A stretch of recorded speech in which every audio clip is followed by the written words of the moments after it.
Welcome, everybody, for the second installment of the Chris and Adam Motor History Show There we go. for Historically High. Rhodes Antique Show. Yeah, pretty much. Our first episode was about Carl Benz and Mercedes-Benz. We took this one stateside. Henry Ford's an interesting character. The whole idea behind how Ford came about and the failures is very similar to the Marx story. And a lot of this stuff kind of feels like it was just kind of like the U.S. was back then. We had a little bit of time behind Europe when those innovations were happening because they were all on one big island together. The other thing, too, is the natural progression of, I think there is a big misunderstanding for essentially what it was that Henry Ford accomplished, what he was the pioneer of. Because when people always talk about the Model T, I think there's this weird misunderstanding that is like the first car. Yeah. The first car, essentially recognized automobile, was designed by Benz, Carl Benz. Go back and listen to that episode. And a lot of stuff is going to come back into play on this for like similarities of how these guys actually kind of established themselves. But what Henry Ford did is Henry Ford essentially created the automotive industry, I think. He created a mass market. Yes, he was able to essentially create a car available to enough people that it actually created the entire culture of people owning a car. So, I mean, where he didn't actually invent the car himself, he did go ahead and build one. Engineering, savant and everything like that, even though he couldn't read apparently a mechanical blueprint or anything. Didn't like accountants. Nope. Wasn't really concerned about money. But what he was able to essentially kind of plant as far as a foundation for the modern automotive industry, I mean, it's worth discussing. Yeah. As a human being, a horrible human being. Bad guy. Which is exactly what happens in stories like this, topics like this. You're not going to get to where you are by essentially, and I'm not saying that you have to be an asshole to get to, but back in this day where it was just the focus was on, I'm going to go ahead and get mine, fuck everybody else. He stands a cut above the rest. Yeah, and so much of it is we always want heroes to be the people that invent things, but everybody's got a shot at doing this. When we're driving our trucks, which are Fords, by the way, you don't want to look down at the Ford logo and be like, God damn it, man. In true fashion, in the words of Toby Keith, Chris and I are both Ford truck men. That's all we drive. But it's been a family thing for me. My dad had Fords. My dad had a 36 Ford in the backyard that we worked on constantly as children. Finally got my brother back into the fold. Girlfriend drives a Lincoln, which is still a Ford that we'll talk about just kind of in their groupings. The intermingling of people that started and established the car companies that we have today, it's one of those topics where you're just like, oh, fuck, they all knew each other. They all came up together. Yeah. Even from the start, I had a 94 Ford Explorer. Chris had a basically 06 F-150. Oh, and my first car? Is that what you're getting at? Yep. My first car was a Ford Pinto, which going and doing this topic, I knew like everyone jokes around about the Pinto, like, hey, don't get rear-ended. And you're just like, oh, stop. No, like legitimately, I'm looking back at my entire childhood now with just like a fresh set of lenses. That's like, what? Like, why the fuck would my parents allow me to drive the Ford Pinto? The Ford Pinto is almost like the invention of recalls. Yes. On cars. It's the catalyst for what the recalls are. All right, well, without getting too far into the topic, guys, remember, rate and review wherever you listen to your podcast. 5 stars where you can spare them. Keep up the feedback. It's going awesome. We're getting a lot of topics, and we're trying to get to everybody's. So keep that up, and we'll put it on the list. Other than that, you got anything else? No. Just to build on a little bit what you were talking about topics, we love getting them. We have just basically a list that everything goes on that we get that sounds interesting. If we don't get to it immediately, we will. There's a lot of stuff that builds on other previous episodes that we've looked into. That stuff we can't talk about for 2 hours, 2.5 hours. Yeah, but in the end, everything that you give us, even if it's something that we can't stretch out, there's a great chance that there's a bigger story around it that we can build into. So definitely keep them coming. All right, guys, and without further ado, let's get into it.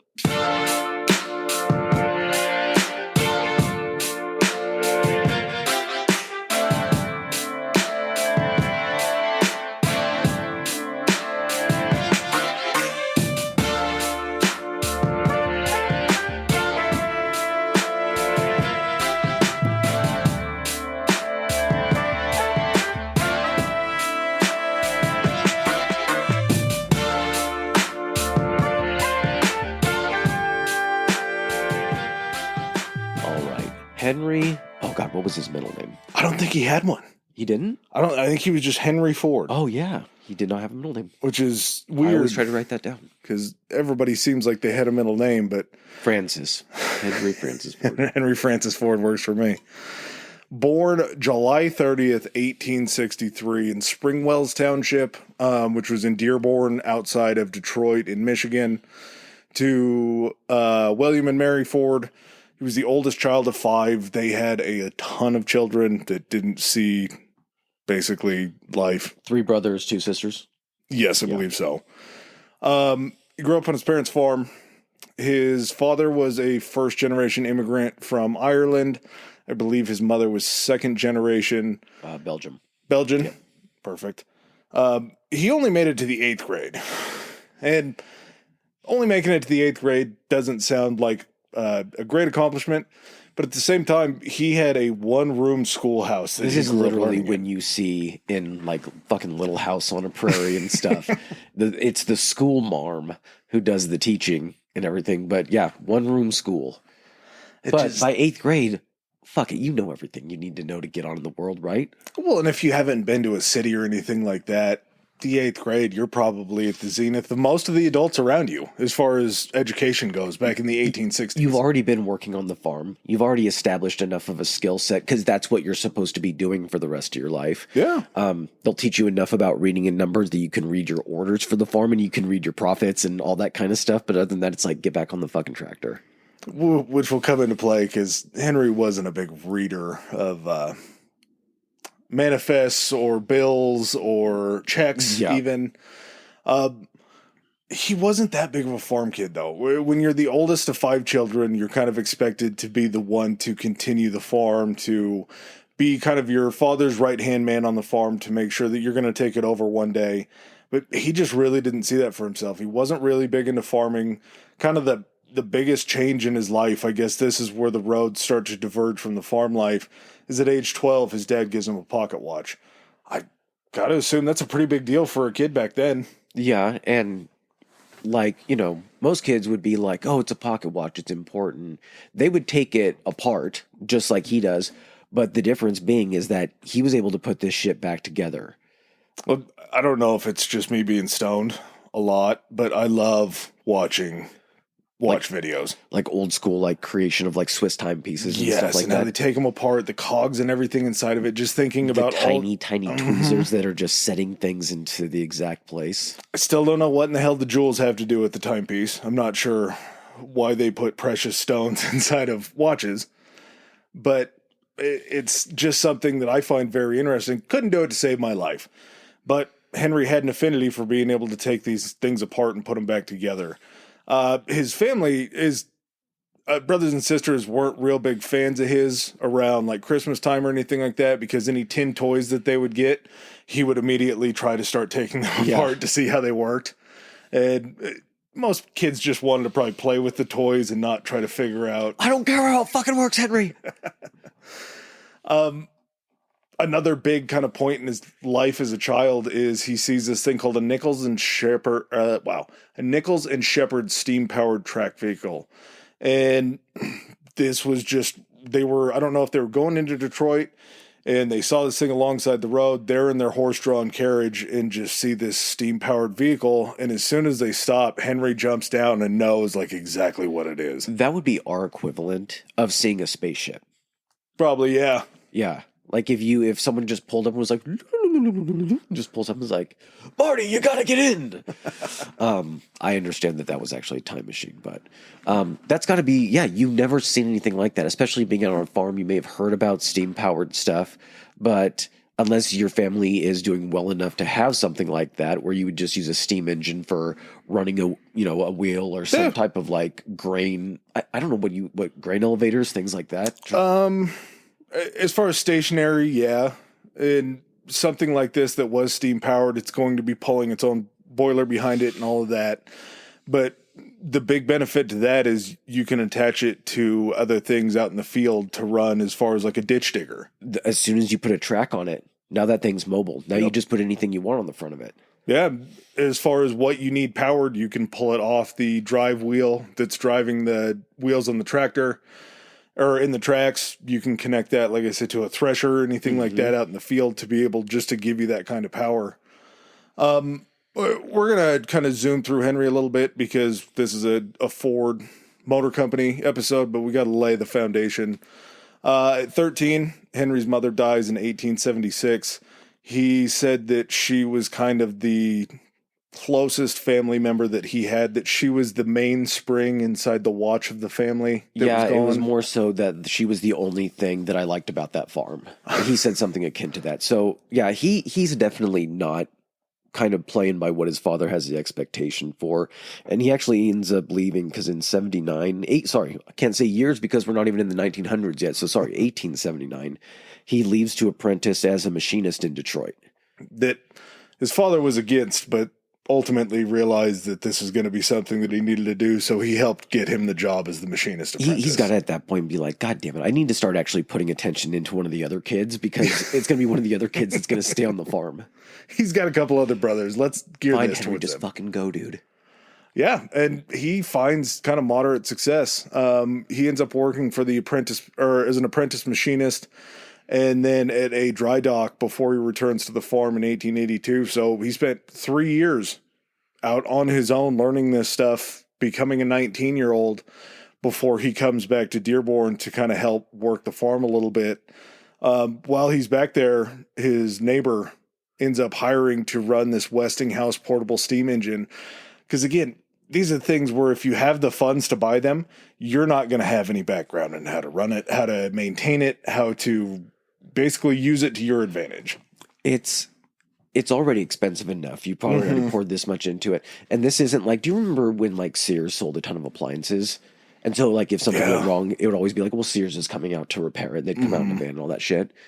How long would it take Westinghouse to try to get out to a farm to repair something?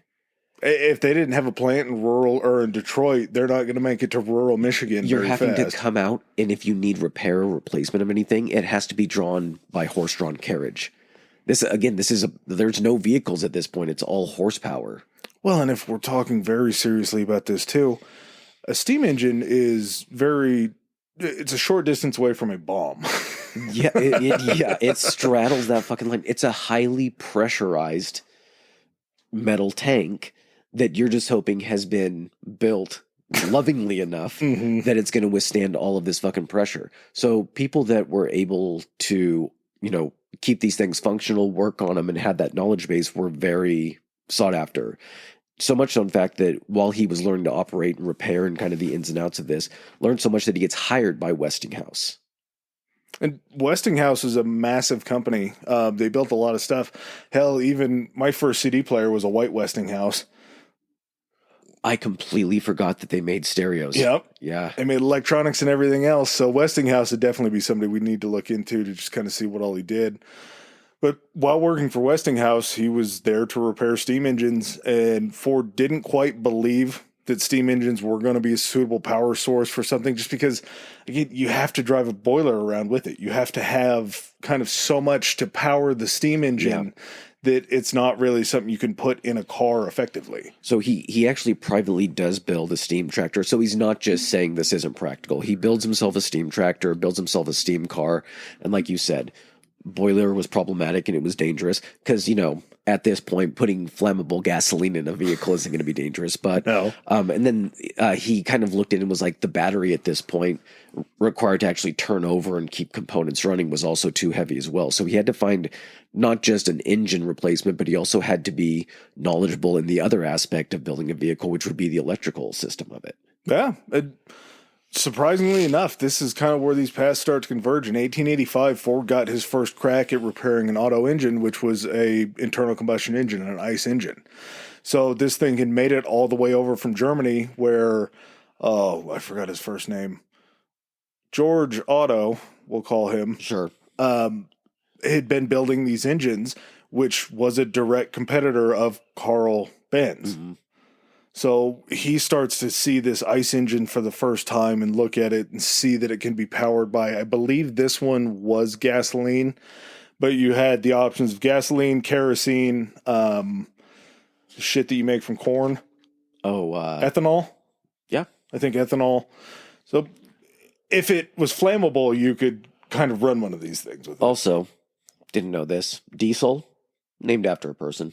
Rudolph Diesel. Yeah, we got an email about it. Oh, did we? He dies in a very odd way that we need to look into. Thank you for, I'm forgetting your name. I didn't the even email. see that. I just saw it as part of the thing, but we did get something on. Yeah. Oh, okay. Yep. Yeah, he has an ending on a boat that ends the Diesel fortune in an interesting way. So we'll get a little conspiracy with Mr. Diesel. 1887, he builds his first four-stroke engine. So we have him turning from a steam-powered engine to learning how to create these internal combustion engines. As Chris so astutely pointed out in the first episode, the idea of a four-stroke, I believe, is the first piston pressure up. Yeah, there's just more to it. So it would be two-stroke is when the entire cycle, so like a two-cycle, it runs its cycle of gasoline explosion, expelling the exhaust in two strokes of it.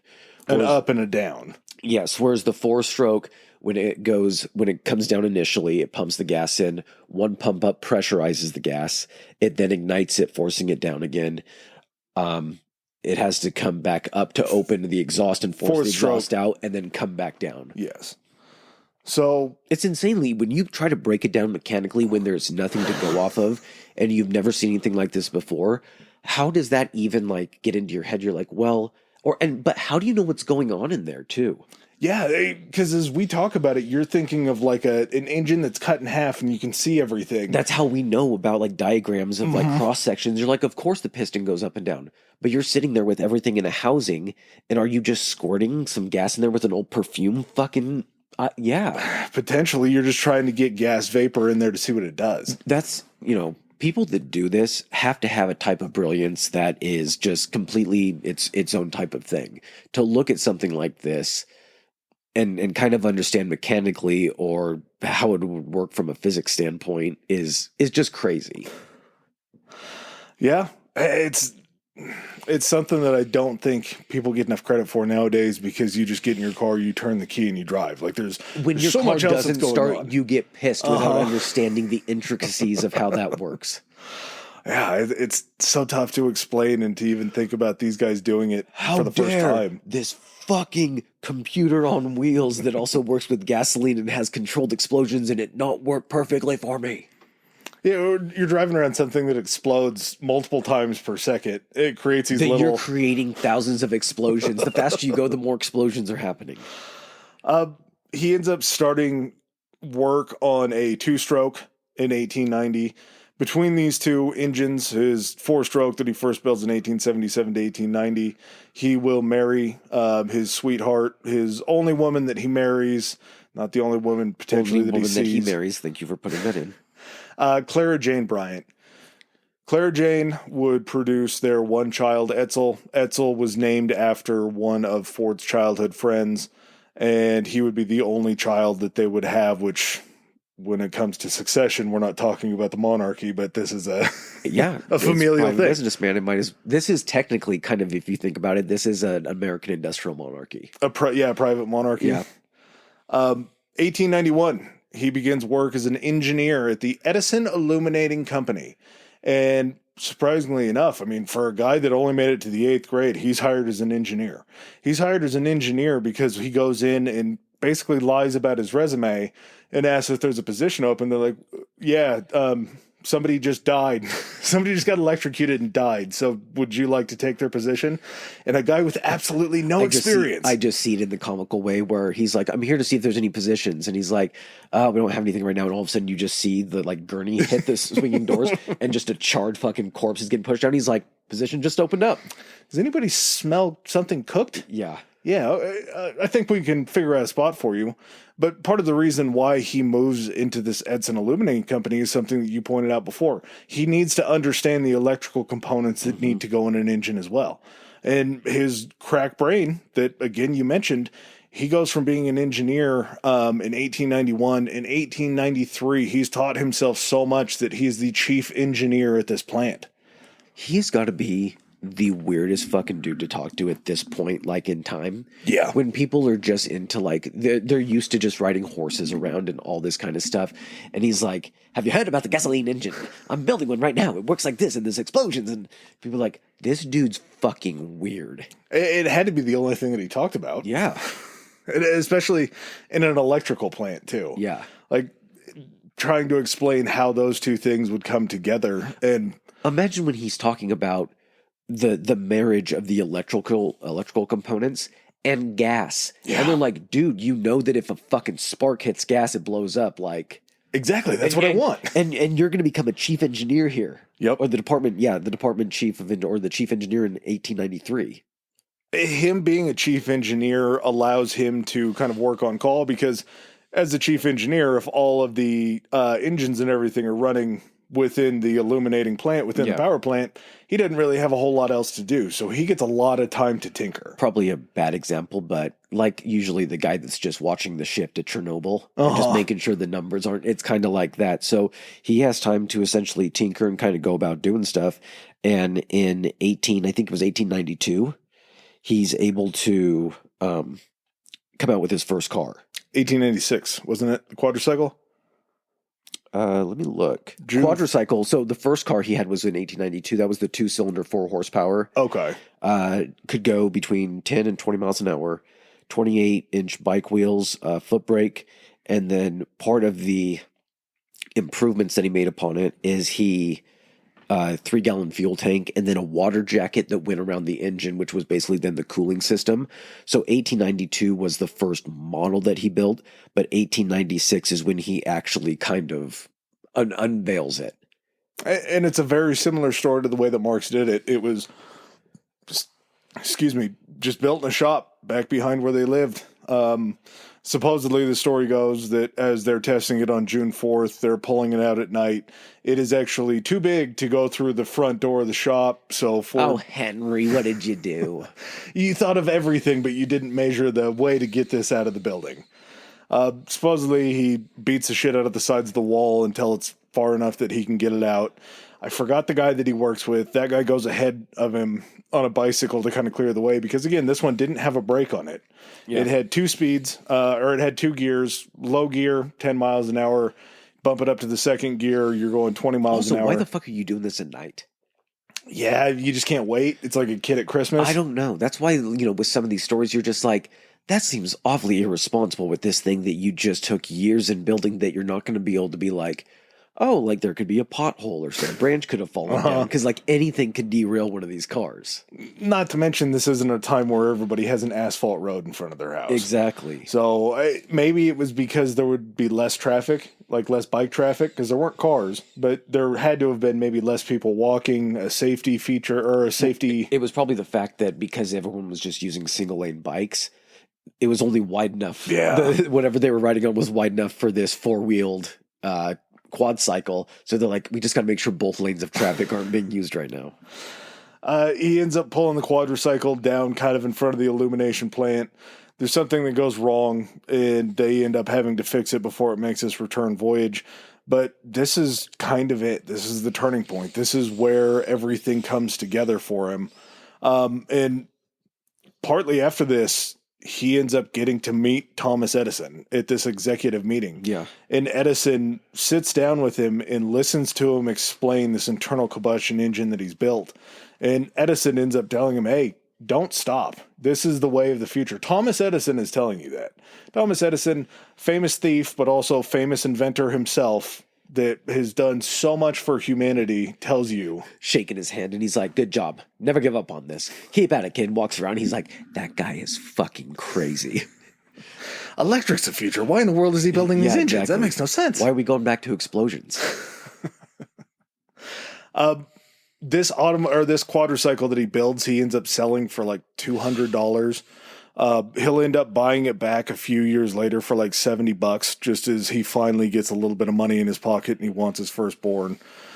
He would end up building 3 or 4 of these. One of the ones that he does build, he sells to this lumber baron named William Murphy in Detroit. 1898, I think. Okay. Which, I mean, we're jumping forward years, so he's taking these things and just continuing to tinker them. So when it's like the Ford quadricycle comes out, there's one of them. So it's kind of like he's taking years to then refine this. Like we're not even close to this being something that's known by people. No. This is a gimmick still at this point. Well, we'll talk about, maybe we'll get to it depending on how much time we have, but the concept of a concept car that comes out 60 years later where they're trying to show what they can do. Mm-hmm. He's just building these concepts. Yeah. And somehow William Murphy wants to buy one of these concepts. And Murphy is so kind of shocked by how good he is at what he does, he decides to get these financial backers involved. They open up the first company, the first kind of automobile company that you would say, I believe, in the United States at that point in time, but the Detroit Automobile Company. Yeah, let's not be fancy with this name. Tell it like it is.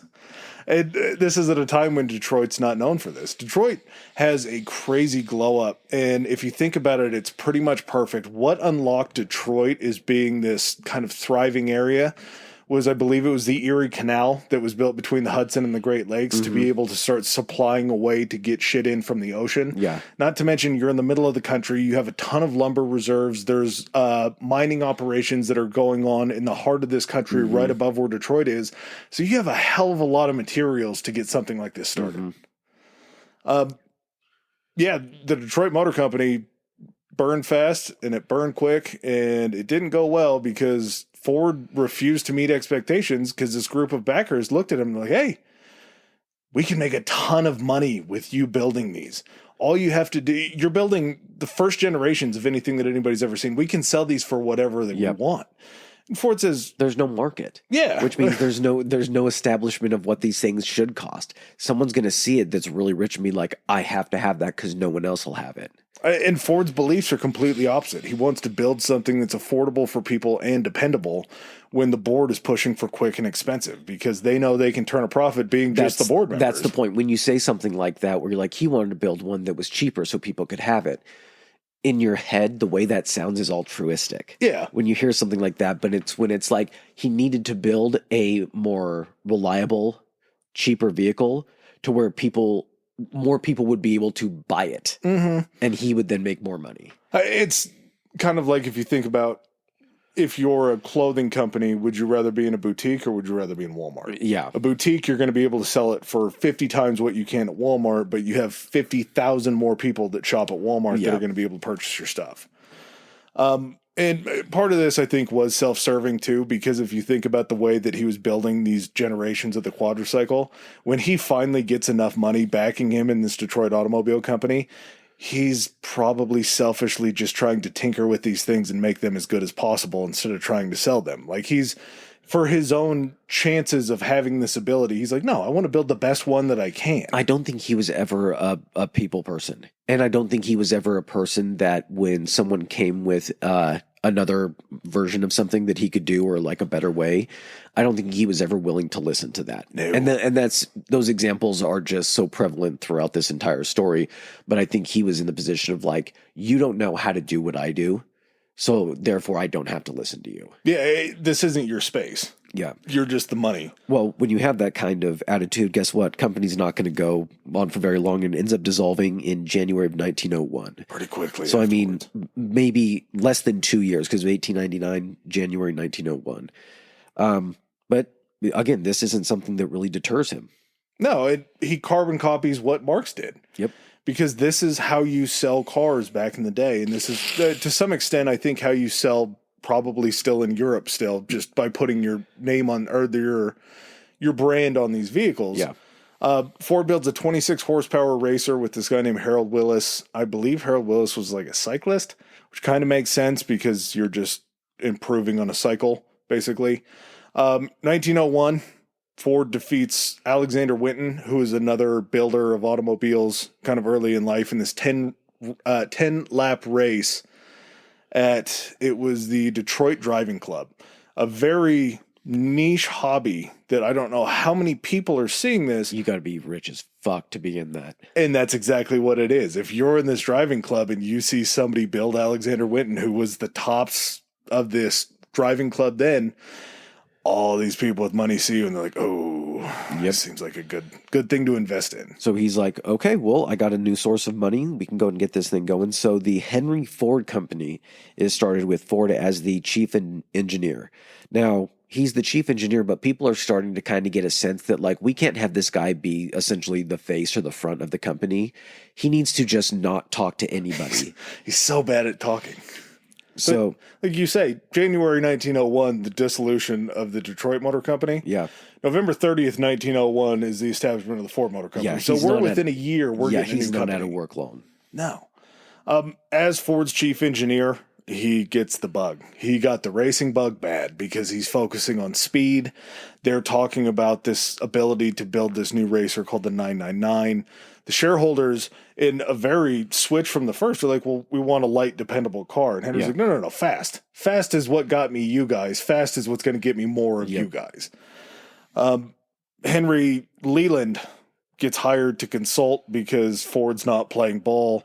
As soon as Ford hears that Henry Leland's involved to be a consultant, Ford's like, I don't really want to be a part of this anymore. You guys are trying to squeeze me out. And so Ford ends up, I want to say they gave him like $1,000 and the rights to his name back and kick him out. Well, you can't call it Henry Ford anymore, or the Henry Ford Company anymore. What do you name it? Well, you name it after is it a city or a person? I believe it was a city. A city? A little thing called Cadillac. So this is where the invention of the Cadillac company comes in. So Leland renames the Henry Ford Company Cadillac.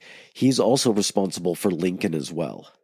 And Mercury? Or is it Lincoln and Cadillac? I think we'll get to it.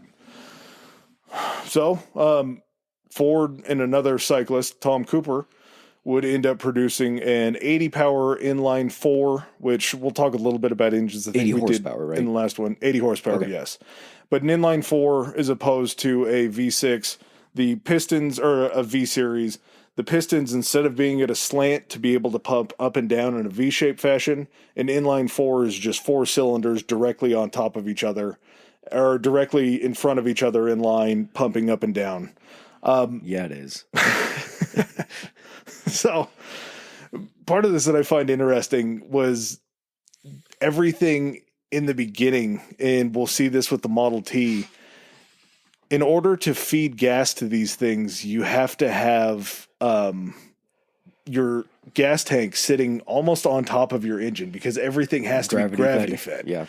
Which seems really scary to have something creating explosions right below a big tank of something that's very flammable. But also at the same time, if you go up a hill, if you go down a hill, depending on how much gas you have in that thing, it's either not going to be feeding it or it's going to be an issue. And the last place you want one of those issues is when you're going either up or downhill in something that has very sketchy brakes. Yeah.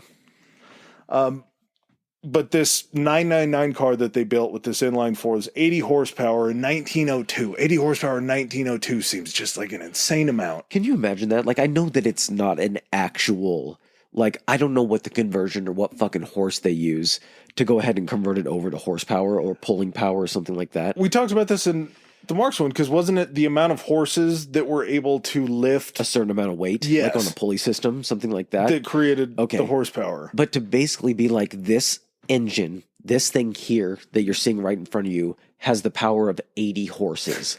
Just to be able to say that, people are like, the fuck? Just in that little car, you could fit 80 horses in there? Yeah, exactly.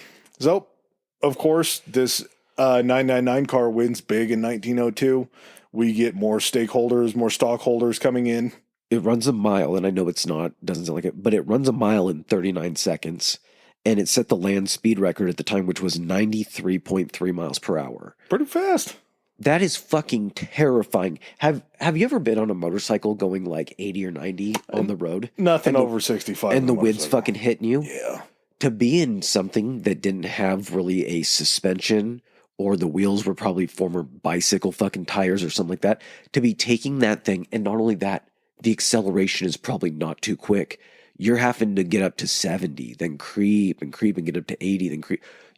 And the thing's just rattling the fucking around you. That's got to be terrifying. When you're trying to get up to top speed and you're seeing how long it takes you, and then you're trying to calculate how long it's going to take you to slow down. No one has ever gone that fast before.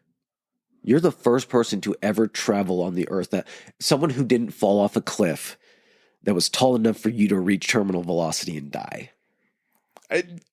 Was it a world record? Because I feel like when we talked about marks, they had a very similar speed at a very early time. I think they did, but I don't think it was 91 that early on. Well, these new shareholders that want to assemble to back Ford again after he breaks his land speed record, two of note besides the others were John and Horace Dodge, two ginger fucks that end up going on to invent the Dodge Motor Company afterwards. Yep. So Ford ends up like a coal baron or like a coal, sometime like coal king or whatever, end up getting together. I think his last name was Malcolmson. And what they do is they hire Horace and John to essentially build the parts that they're going to need to supply the parts that they're going to need to assemble these vehicles. They had a machine shop before, wasn't it? Yeah, John and Horace did. Okay. So they were going to be machining these, and they ordered, I think, like $160,000 in parts, which is insane for that amount of time. Well, guess what? It's still kind of a niche thing that they're building. People are like, thing still hasn't been around that long. We're not sure if it's going to be reliable. We've never fucking seen it. It's like people seeing, Flight for the first time or like a commercial airline. You're like, I don't trust it. I'm going to wait for a few years before I get in on this. Yeah. So the sales are pretty slow. And it comes to the point when Horace and John are like, hey, your fucking payment's coming due on like $100,000 of this stuff, and you're going to need to go ahead and pay up. So instead of being able to essentially supply them with that money, because they're not technically part of the company, they're just a subcontractor at this point, they actually bring in these new investors. The Dodge brothers are included. Malcolmson, I think, was included. Or Malcolmson was in that first go-around. Malcolmson's uncle John is included. This is basically just getting investors of people that know each other around the area. It's not going out and being like, we need, people with a ton of money. Like a couple lawyers. Yeah. A dentist, I think, invested in it. And so as these new investors are brought in, because Ford's an asshole to people and not good, Malcolmson's uncle John is elected president of the company. John Gray, yep. Yeah. Yeah, you don't want that guy out there speaking to everybody. He needs to be in his own office. Yeah, the engine whisperer needs to stay behind the scenes. Yeah, he needs to continue to talk to inanimate Henry, objects. what are you doing out of your shop? Come on. Are there people there? Do they need to hear from me? He's like, no, Henry. back to the garage. But we're there. This is the invention of the Ford Motor Company. The Ford Motor Company finally comes together. Its first factory would be this kind of small factory on Mack Avenue in Detroit. They would end up moving to Paquette Avenue, which had just more area to build.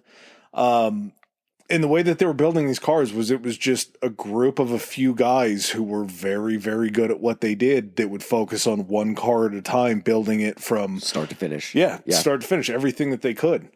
And it just wasn't quite a speed that you could mass produce these things yet. From 1903 to 1908, Ford would produce the Models A, B, C, F, K, N, R, S, and the AC. And each one of these was going to retail right around between $500 and $800, which, again, doesn't sound like a lot of money, but back then, $500 was probably a good year that you were going to make just as a whole. I think it was, because remember when he changes up to $5 an hour? And it was more than, I know. What I'm saying is, number-wise, so it was, before that, it was $1 something a day or $2. $1.70 a day, something. So if you're timesing that and you're working, and this was also at a time where they're working 7 days a week or 6? 6.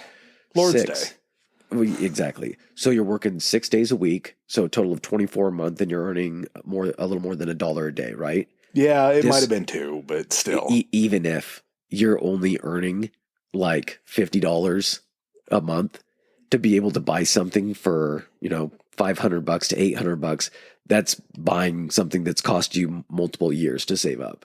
So, I mean, it's still cheap relatively as far as like for people in higher society, but this is nowhere near a available for the masses type thing. No, the people that are building these aren't able to afford these. Yes. It's that simple. One day. 1908, Ford, in his line of wanting to name things after letters in the alphabet, ends up falling upon what comes after R and S with the Model T. And the Model T changed the game in so many different ways. Just to lay it out, this car was built from 1908 to 1927. It sold more than 15 million of them. 15 million at a time when I don't know what the population was in 27, but it wasn't that much. Yeah. So I think October 1st in '08 is when the Model T debuts. Some things that would go on to be just standards in what we know as automobiles today. Instead of steering it in the middle with like the little either it was a wheel or a stick. I can't remember which one. It was a stick before. Yeah, stick before. They moved it over to where the driver was sitting on the left side with the wheel. That's how we know cars now today. Well, in the United States. Yeah, okay, that's true. But yeah, it's just anywhere you're basically just close to the line. You're the closest to the line to be able, for safety reasons, to see what lane you're in. Had an enclosed engine and transmission. 4-cylinder single cast block, which I thought that this part is probably nerdy as fuck, but think of being able to cast a block back then that was perfect enough to where the cylinders could be machined enough to where, you had and I'm not sure how the cylinders worked, whether what do they call the little pins that go around at the cylinder rings, I guess. Like, I don't know what the workings and reliability of this were, but for these types of tools to machine something so well to where it could then be cast and more mass produced, that's pretty fucking crazy engineering stuff. Yeah. Yeah. We have another 4-cylinder that's still there, another inline 4. 20 horsepower on this one. So if we're going to give these to the masses, they're not going to be able to go 91 miles an hour. Can you imagine the death tolls, how quickly that would have shut down the automotive industry? There would never be an automotive industry. No, top speed would hit 42 miles an hour, 68 kilometers an hour. This was able to run off of what we talked about earlier, gas, kerosene, ethanol as a fuel source. So if you didn't have one, you could go with the other. Stop by the pharmacy and pick up some ethanol, whatever it was. Pick up something to clean a wound out or run your car. Primarily black paint. Now, in the beginning, not primarily black paint, but as we're going to see as things keep going further and further towards being able to figure out this kind of assemblies line, black paint becomes the only one. And Henry Ford said something very interesting. He said, customers can have any color they want as long as it's black. Yeah. And the reason for that is because black paint dried faster than everything else somehow. The type of paint, whatever it was made of at the time, was able. Plus, you can just manufacture more whether you're having to switch something out. Yeah, you're not having to refill the guns with something else. I don't know how much I believe the whole black. And he probably got a fucking steal of a deal on it. Yeah, maybe that was it. It had a hand crank engine. So what you would do, and Chris and I got into this a little deep one day, is they would come with a key. You would put your key in, you would turn your key, and that would allow your engine block basically to be free. You then take another key out, you jam it in the crank, I guess it's a crank key, and then you turn it over by hand by just rotating it until you get your engine to start turning.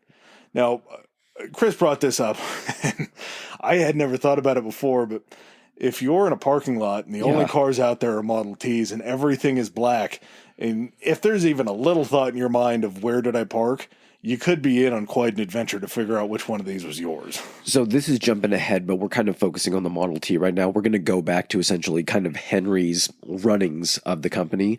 But by the 1920s, a majority of drivers, so over 50%, learned to drive on the Model T. In comparison, like you were saying, where it was, easy, cheap, to repair and everything like that, simple to drive, $800 bucks. That would equate up to $28,800 nowadays. So by 1914, sales for it had passed 250,000 for the actual units of the vehicle. And one thing that Henry had discovered for these jobs is people that were coming in and actually building this was specialized labor.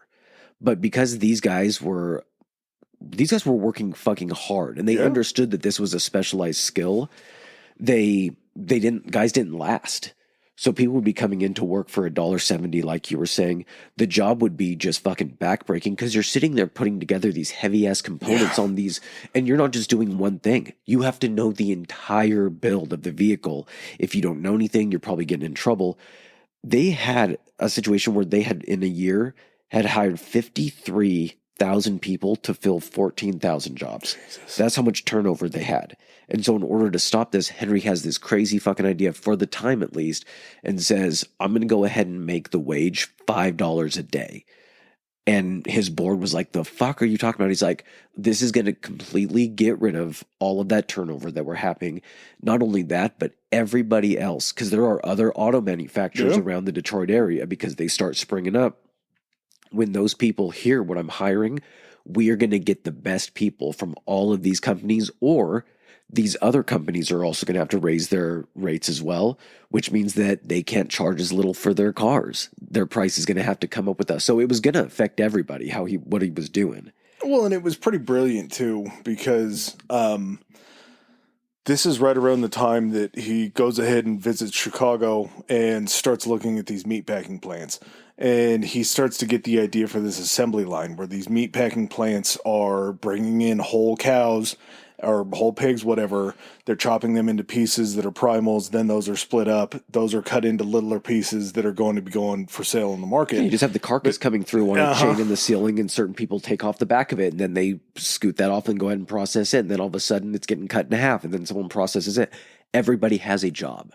And when you start to adapt that towards building these vehicles, there's another point in time where he says the people that put the screws on aren't the ones that put the nuts on. The people that put the nuts on aren't the ones that tighten it. And you're just going through this assembly line process, being able to do it.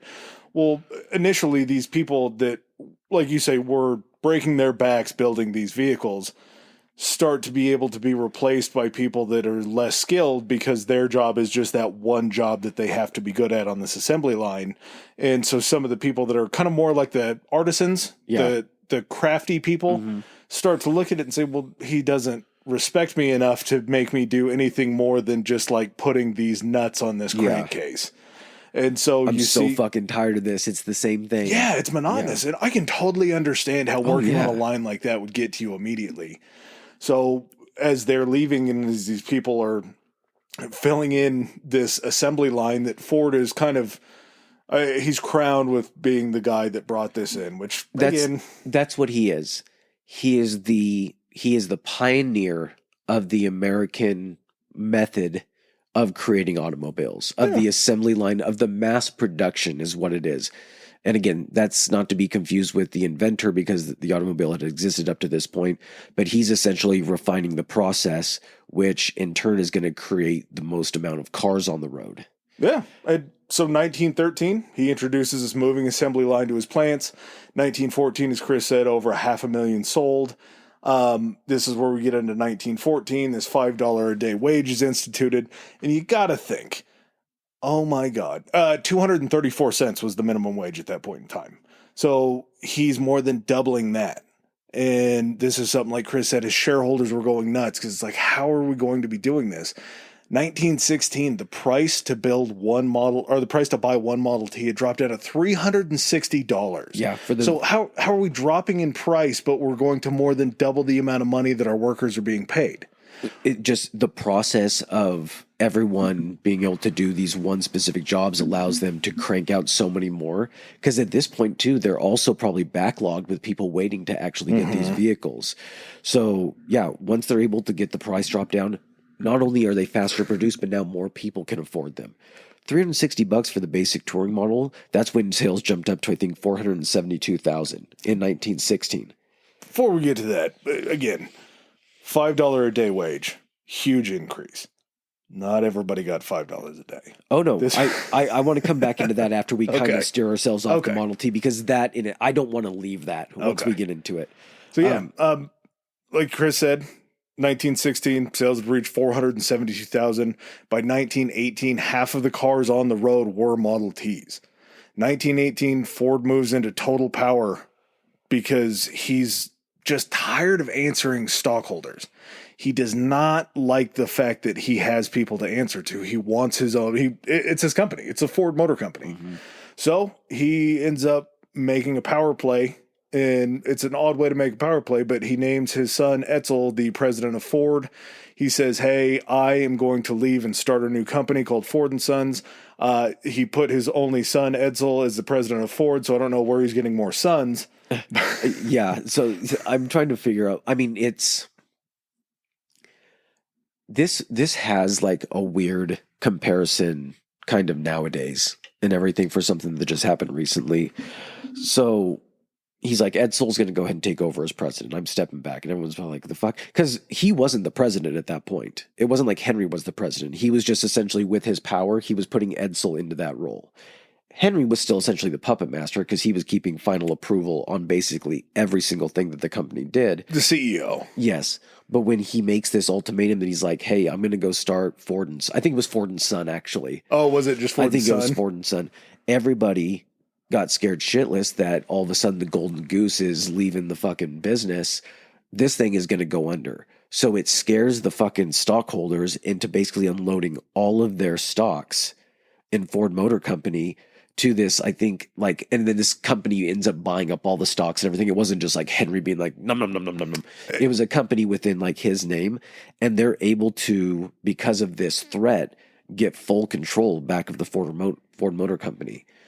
This just kind of ties into, and I don't know how this exactly works, but you know when the tariffs were just announced, and then a bunch of the market went down and a bunch of shit got cheaper, and then all of a sudden people bought up a bunch of stuff, and then all of a sudden the tariffs got delayed.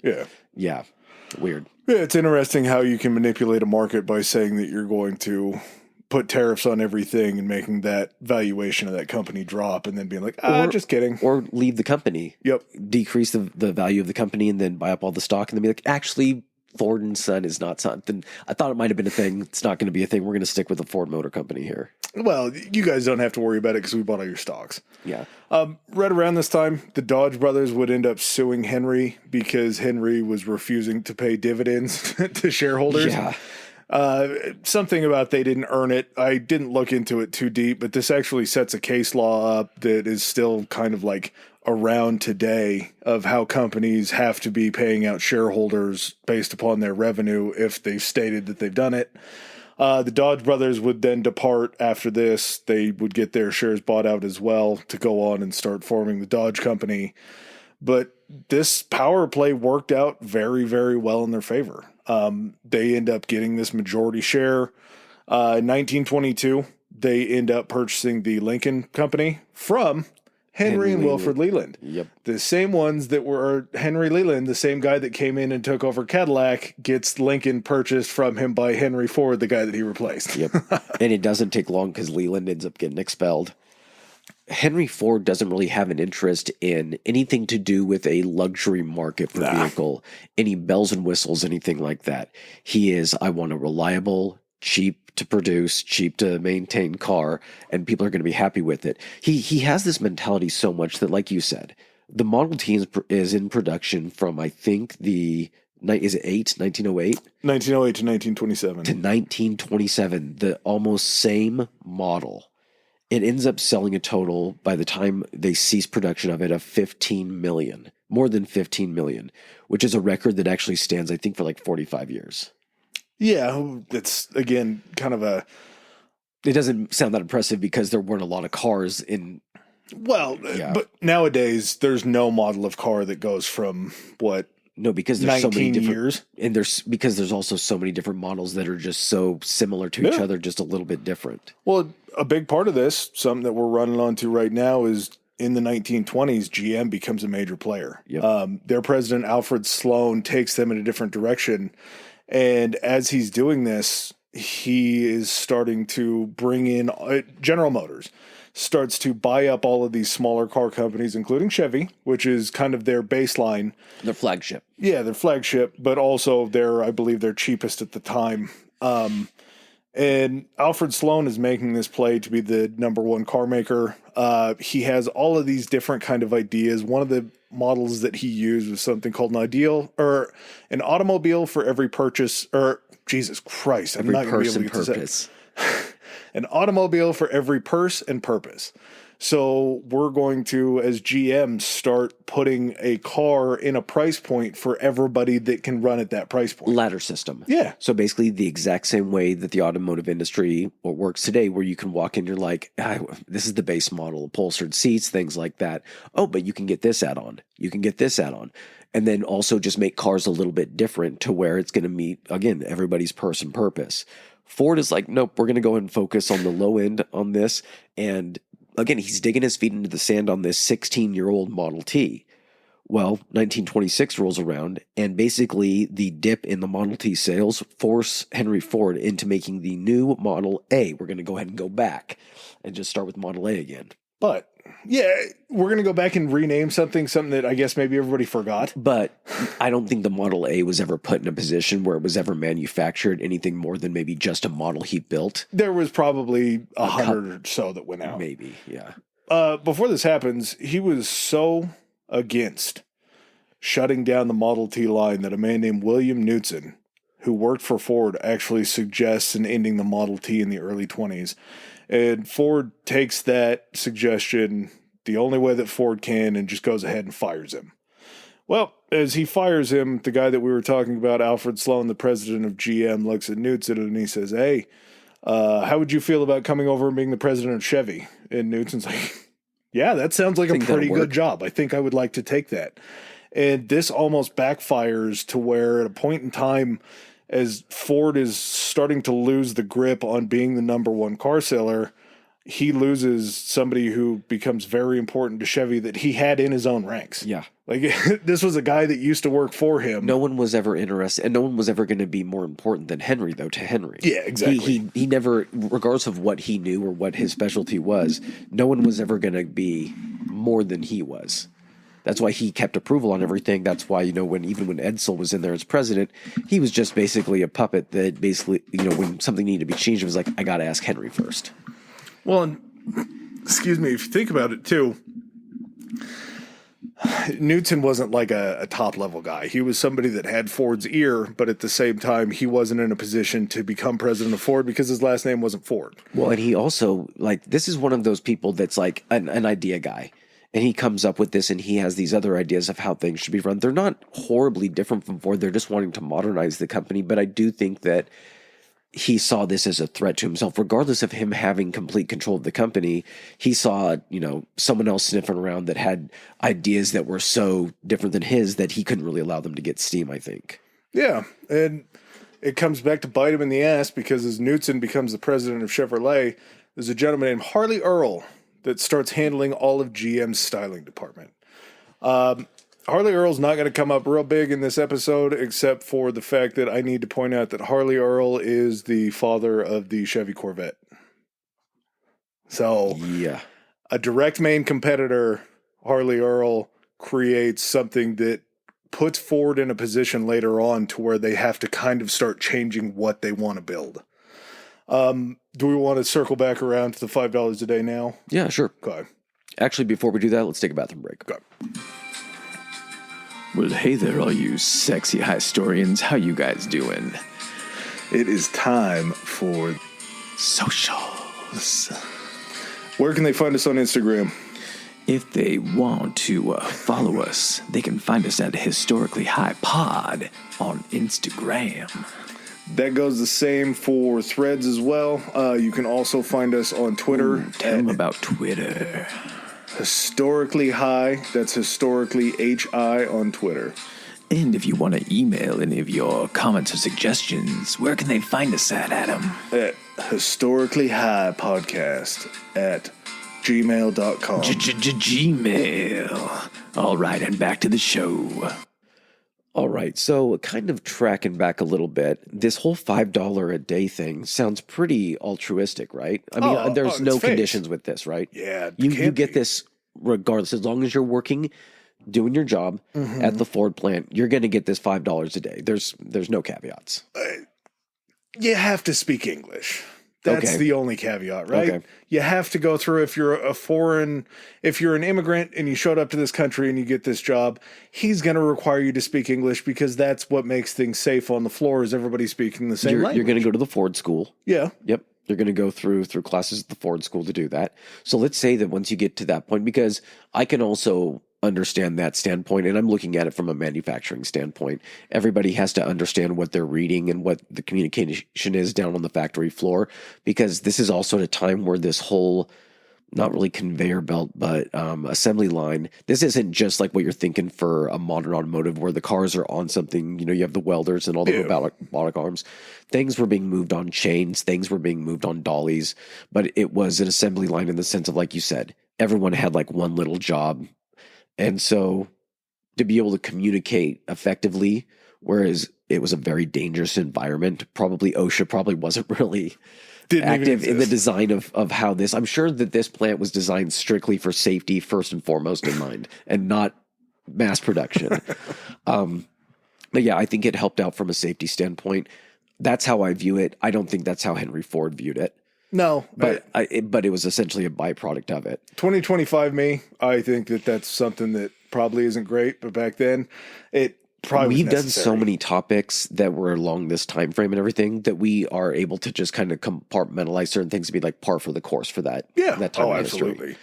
So once you did actually get through that and you got through the Ford School, that was it though, right? I can't think. I mean, probably at home was an important thing because you had to show up to your job every day. Yeah, but I mean, that's soberish. nobody's business, right? Shouldn't be. Yeah, you wouldn't think so. You certainly wouldn't create a department called the Ford Sociology Department, would you? Well, I mean, if you guys are studying how you can have a better impact on the well-being of your employees while they're at work, is that what they did? Probably. It couldn't have been that they would actually go home to people or go to people's houses and visit them and do like a full investigation to make sure they were living these standards. Gestapo, buddy. Yeah.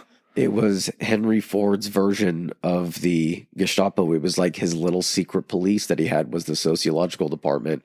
50 investigators in this department would go around to Ford employees' homes to do, I guess you would consider them wellness checks type things where you would ensure, a sweep, where you would ensure that this person, their home life was doing well, that they weren't drinking or doing anything uncouth.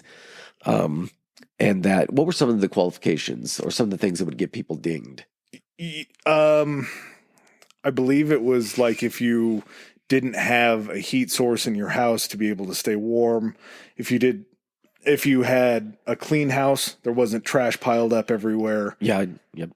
Just certain things like that they looked into. Your house had to be well maintained. And I suppose it's like a happy life, happy workplace environment. I don't know. This all seems very weird. But to go along with these standards, the $5 a day was also only up for grabs for men that were married. Mm-hmm. They had to be the breadwinner of their house, so their wife couldn't have a job. If you were the woman in the relationship that was married and working for Ford, you would have to be the breadwinner at your house to be able to get the $5 a day. So it wasn't like every single guy who spoke any language was showing up on the job and getting paid $5 a day. Also, their hygiene practices and their financial stability. And these were also unannounced home visits. So it was just like, knock, knock, knock. Who's here? It is the Ford Gestapo. We are here to look in your house. I'll give you the cleanliness along with the English. I mean, if you're on a factory floor, I get it, yeah. I don't want to be working next to a guy that smells like nuts every day. But this was basically his way to mold his employees into this ideal force of working, almost like I don't know, like a specialized type force, like an SS, like a super special Ford working force, the SS Ford working force. But the SS didn't give you a 5-day work week from a 6-day work week. And they didn't guarantee you an 8-hour workday. That's true. It's that kind of comparison about what are you willing to give up. If someone came to you and was like, yeah, you're now making $5 a day. Not only that, but instead of working 6 10-hour shifts a day, we're going to take you down to 5 8-hour shifts a day. You're going to have another day to, relax and do that shit. You're like, yeah, come into my fucking house. Like, you want to watch me fucking shower? Sure. I'll shower right in front of you. This is my wife. Do you guys want cupcakes, blowjobs, anything like that? Well, the other thing too is to not make Ford's plan sound unselfish, but if you change things to an 8-hour workday instead of a 9-hour workday and there's 24 hours in a day, you can just go 3 continuous shifts to be able to be working all hours. That's true. You're not having to worry about maybe employees having, I don't know, like a little bit of a fade toward the end of their shift and everything. They're able to maintain and be as effective as they need to. There was definitely, I believe there was probably a science suit or some type of calculus about like how many, we can split this into 3 shifts. Well, we can't have them work in 2 10-hour shifts, so we got to go 3 8s. Mm-hmm. Yeah, we got to maximize 24 hours in a day. Well, this ends up leading to, now that he's got this model of this assembly line and everything, instead of retooling the smaller plant or that he was leasing or whatnot, they decide that, hey, it's time to fucking build. So they build this massive River Rouge plant in 1927. And this, you were reading me the statistics for it. It's like, at that point, was it like a mile long, like almost a mile wide, and it had diverted essentially the Rouge River in to be able to utilize all of the water for the processing of all the tooling and everything like that. They needed to use that water for cooling of equipment. Well, this was the model of vertical integration. We've talked about vertical integration a couple times, but it's just at its basic form, it's controlling all of your means of operation and production under yourself. So this Rouge complex measured 1.5 miles, 2.4 kilometers wide by 1 mile, 1.6 kilometers long. It included 93 buildings with nearly 16 million square feet of floor in this factory. It had its own docks that were built onto the dredged down Rouge River. It had 100 miles of interior railroad track to be able just to take these cars to anywhere they wanted to be. It had its own electricity plant. Mm-hmm. It had its own integrated steel mill. They said that the electric plant that was used for that factory could have powered Chicago at the time. This is in 27. This is it took 10 years to build this, right? I believe so. Yeah, it was 17 to 28. Just the gigantic size of all this. But within this complex, to be able to look at your own steel mill and your own foundry and be like, all of those single pour engine blocks, all those cast engine blocks are going to be coming from us. We're going to be able to melt the steel to be able to do that. We control the specifics of everything. We don't have to try to retrofit a product somebody else's steel mill is making and then try to make it work for us. Everything is going to be sized for what we need. It's going to be, start to finish. We're going to cover everything from the spokes to the bolts to the nuts. It's all going to be Ford. We're going to fumble the rubber part of it. We'll get to that later. Yeah, the one thing that we really couldn't do, which was the tires. And I think also it was Firestone that had kind of the monopoly on that at that point in the United States. Coming out of Southeast Asia with their rubber or their latex. Now, when they first built this River Rouge plant, it was intended to mass produce Model Ts. But toward the end of essentially construction, and the reason it was delayed between 27 and 28 is they had to retool everything to start manufacturing this new model, the Model A. And so Ford was an engineering genius, but because he was self-taught, they said that, and I think I mentioned this before, that he couldn't read like an engineering blueprint. It was basically just what he saw it in his mind, and that's what it was. Leaning into not believing in accountants, I think that will lead us into another topic that we can talk about. But yeah, early on, he didn't believe in accountants. He would take he had a department that would take the bills and everything like that made sure all that kind of stuff was paid. But he didn't have an idea of what his actual worth or the worth of Ford from a profit standpoint was. When they received a ton of money, instead of actually just counting it out for the exact amount, they just went fucking Walter White and just started weighing the money to make the assessment of how much money had to be there. They were weighing the bills. They would put an average price on what they thought each one of their bills would be. Yeah. And then they would throw that on the scale. And if it weighed 18 ounces instead of 16 ounces, they knew that it was kind of this ballpark of how much money was either owed or how much money they were bringing in. And then if it was in excess, then the company would just bill them less the next time. And if it was more, they would just add that onto the next one. It's not like someone over a couple late payments is going to, of a portion of the amount, is going to be like, we're not supplying Ford anymore. People are making so much money off of this that still have to supply things to them. Just to be perfectly clear, we're talking about basically one of the biggest automotive plants. And before GM takes over, Probably the biggest in the world. yeah. He didn't have an accountant. Why would he be distrustful of maybe accountants? Yeah, there were three things that Ford didn't like, three jobs that Ford didn't like. He didn't like accountants, he didn't like lawyers, and he didn't like Jazz musicians. jazz musicians, yeah. Ford had a pretty deep hatred for the Jewish people. A raging case of anti-Semitism. In 1918, he purchased his hometown newspaper, the Dearborn Independent, As one does. and basically just starts pouring in as much anti-Jewish literature as possible. This would lead to, in 1919, he ends up getting sued by the Chicago Tribune for libel, or he ends up suing the Chicago Tribune for libel, and these are words that ignorant pacifist, I mean, that's a word that pacifist doesn't really get thrown around much today. This one, I feel like we need to come back. They claim that he was an ignoramus. Yeah. Which is just a moron. Yeah. Yeah. Ignoramus just sounds... That used to be a burn when, like, you if you were looking for a technical burn, like, you ignoramus. Yeah, it's pretty biting. It gets to the point. Well, in order for Ford to try to prove this libel case, Ford decides that what he needs to do is show his brilliance on the stand. Because if you're not an ignoramus, the best thing that you can do is to go on to the witness stand and start to prove that you're not an ignoramus. Unfortunately for him, he couldn't fight off these ignoramus allegations because as he got up there, he was being talked to by one of the lawyers for the Chicago Tribune. Like cross-examined. Yep. Yeah. He asked him if he knows a lot about the history of the United States, and he goes, well, hey, yeah, I know a lot about the history of the United States. You mentioned a lot about the Revolution. When did the Revolution take place? 1812 is when the Revolution takes place. Now, of course, anybody that had half a mind of any sort of American knowledge back then just starts laughing in the courtroom. Yeah.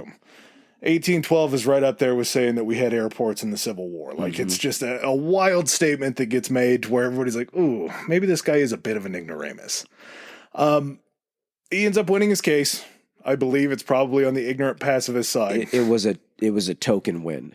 From a legal standpoint, the case was settled in his favor as far as the determination, but it's what was required for the Chicago Tribune to pay him that was much more telling in the actual result of the case. How much did he get? Grand total of 6 cents. So that's how much they put stock in them calling him an ignoramus was actually libel.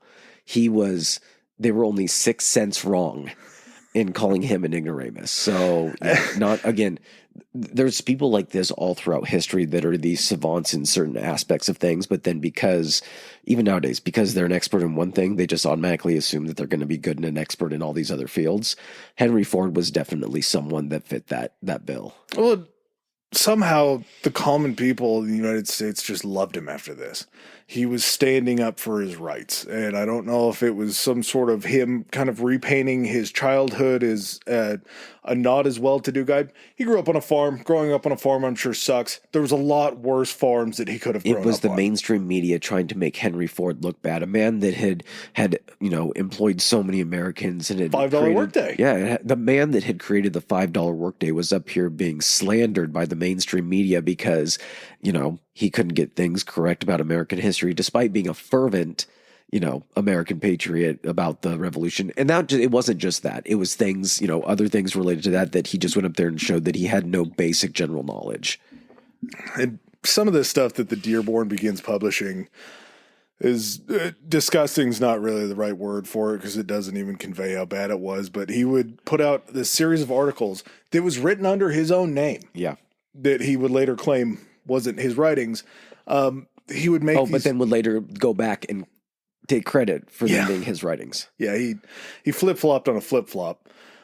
These claims that he was making of these Jewish conspiracies that affected the United States. He publishes this piece of Russian propaganda that I've kind of always searched for, like, what was patient zero and why the Jews became who was to blame. And the Jesus thing, I think, is probably pretty front and center. But there was this piece of propaganda created in Russia called the Protocols of the Elders of Zion. And this is basically how you set up the whole cabal of the Jews running the media, running the banking systems and everything else, that they're controlling the world and that everything in the world can be pointed back to the Jewish people and saying, you're the reason for all of this discontent in the world, which is so just nuts to even try to point that finger. But he publishes this in the Dearborn Independent, in a newspaper in the United States of America, using Russian propaganda to try to push further this belief that the Jews were the problem. And you got to probably imagine that the Dearborn Independent was probably one of the only papers that, people were reading coming out of the Ford planter that were working there. Yeah. Like, hey, everyone get your free copy of the Dearborn when you're heading home tonight. It's probably a part of the $5 a day program. Yeah. We quiz you on what was in the Dearborn Independent, so make sure you guys are reading it. He creates this 4-volume self-work that he publishes called The International Jew, The World's Problem. Just even more disgusting. This follows up with a libel suit that's brought by this San Franciscan lawyer. His name is Aaron Sapiro. Kind of the way this case gets fixed is he prints this retraction saying that what he said wasn't what he meant and he didn't mean it in this way or that way. He gets somebody to write this fake public apology that everybody pretty much knows isn't something that he could have constructed. But along those lines, if you're not getting the ears of the people in the United States, which I'm sure that he was, spreading this propaganda, worldwide, these works start to spread. And there is this small mustachioed man in Germany named Adolf Hitler that seems to find a lot of comfort in these writings that Henry Ford was producing. So much so, in fact, that there was a life-size portrait of Henry Ford behind Adolf Hitler's desk. Yeah. Hitler actually helped get him awarded the Grand Cross of the German Eagle in 1938. Which is the highest a person could receive that was a non-military medal for the non-German, I believe. Okay, yes. Yeah. So he was given the Grand Cross of the German Eagle from basically Hitler. From Hitler. He loved his work. He's actually the only American that's named in Mein Kampf, which again is that's where crazy. You do not. That's one of the places where you do not want your name to be mentioned, unless you're Henry Ford. Then unless you're Henry Ford, because Henry Ford also then did pay, I believe, to have Mein Kampf translated in the small amount. I'm not sure if it was just for him or a small batch, but translated into English. So we're talking about a guy who prints this fake apology after being sued for libel for producing this stuff, now affording the ability to translate Mein Kampf into English. That seems pretty far off from an apology. But Adolf used his writings as propaganda. He ate this stuff up. He believed that if it could work in the United States as Ford intended it to, he could probably use it as propaganda in Germany. And I mean, I'm not saying that there was any type of like personal relationship or anything like that, but Henry did feel comfortable enough, and he had places in other portions of the world. This is a company now big enough where you're going to have places internationally where you can try to acquire different types of minerals and resources and things like that. So I believe he had one larger plant in France and then one larger plant in Germany. Within the World War II boundaries. Yeah. We'll talk about... That's what I'm saying. If we're talking about 38 and everything, when he was awarded the Grand Cross, then this was at a time when either those plants had already been established or were being ready to be established, because we're entering a time frame which is going to start getting pretty dicey over in Europe. Yeah. So back to this new Model A. This new Model A was produced between 1927 and 1932. By February 4th, 1929, there had been 1 million of these that had been sold. By July 24th of that same year, 2 million of them had been sold. It was that fast that this thing was catching on. They were sold in varying body styles. They actually did come in gray, green, or black. So we saw the extension of the color palette. And these varying bodies sort of changed the game because these Model Ts weren't just used as like commuter cars. The Model Ts were transitioned into kind of rudimentary trucks. They would be used as kind of like shitty ambulances. So this Model A could have these different body styles to either be like a 2-seater roadster, it could be more of a family car, it could be converted into anything on the chassis as far as trying to make it into an ambulance again. 4.8 million of these were sold in total. The price tag varied between $385 and $1,200. This came with a 40 horsepower inline four that had a top speed of around 65 miles an hour, 105 People don't need to be kilometers. going 65 miles an hour with brake technology being this new. No, nope. This actually was a big change, though, because this was the first car that came with four-wheel mechanical drum brakes. So you had stopping power on all four of these wheels at the same time. And the biggest difference between, I mean, there's a pretty significant jump in as far as looks wise between the Model T and the Model A. So whereas the Model T is basically like, if anyone has ever watched Peaky Blinders, Yeah, like the type of car that's in Peaky Blinders where it's more like the cloth top with the frame, like a bimini top that you would have for a boat, I guess. And then just basically like a motorized carriage. It did have like, like a door and fairings, but it was basically more open. The Model A itself is more of what you would kind of probably think about if you were thinking about like a gangster movie, like an early 20s, 30s gangster movie where you would have actually the hard top and everything, and then like the fender flares and, the radiator and the two headlights next to it. So, it's a pretty significant as far as material goes because they're adding a lot more weight and a lot more glass windows, things like that around it. It's a pretty decent jump between what they were just mass producing and now all of a sudden what they're doing now with that Model A. Yeah, they had so much time that they produced the Model T that they had enough to be able to really be like, all right, if we're going to start implementing this stuff, we'll throw a few different kind of features in the late Model Ts. Do you know how much stuff has advanced in the last, since we've been just doing the Model T? As Chris was talking about with the plants being built, these numbers blew me away as early as it happened. By 1911, there were plants that had been opened in Britain and Canada. Canada makes sense. Detroit's right there. You might as well pop up north of the border and do it. But Britain, pretty far away. In the 1920s, we saw plants built in Germany, France, India, Mexico, Australia, and the first Russian auto plants were built in 1929. That's nuts. Yeah. So he's spreading this worldwide. And part of his theories of being a pacifist, I can't say that I hate him too much for this. His integration of the world kind of being this new world economy, if you could connect these different businesses by or if you could connect these countries by these businesses that were similar within them, have like financial ties that everyone would benefit from, you would be less likely to want to go to war because that would mess up your economy. Yeah. Which obviously is definitely not true. It's just not. Yeah, it's just one more, like in theory, it's one more reason not to fight. Yeah. Where it would hit you where it hurts the most, which is in your your pocket. So we come to 1926. I think we're either backwards, forward somewhere, but 1926, Ford tries to solve the latex problem. This was kind of part of his plan with the Rouge River plant. Once that one started getting created, he was like, I'm still think we can control all the aspects of it, so we need to also be able to make our own tires. Yeah. The idea of Fordlandia gets pitched, which Fordlandia sounds like Portlandia a little bit. Kind of a crazy name to think about being put right in the middle of Brazil. But it was this 3,900 square mile, 10,000 square kilometers in Brazil that was purchased by Ford. Fordlandia? Jonestown, Fordlandia? Possibly. And the idea was to kind of build this Midwest town to be able to cultivate these rubber trees. All of this rubber and latex right now, at this point in time, is coming from Southeast Asia. So if you can bring that process somewhere close, you can control that process. Mm-hmm. Again, this vertical integration to be able to bring that into the fold would be great. He purchased a bunch of rubber trees to try to plant down in the Amazon forest.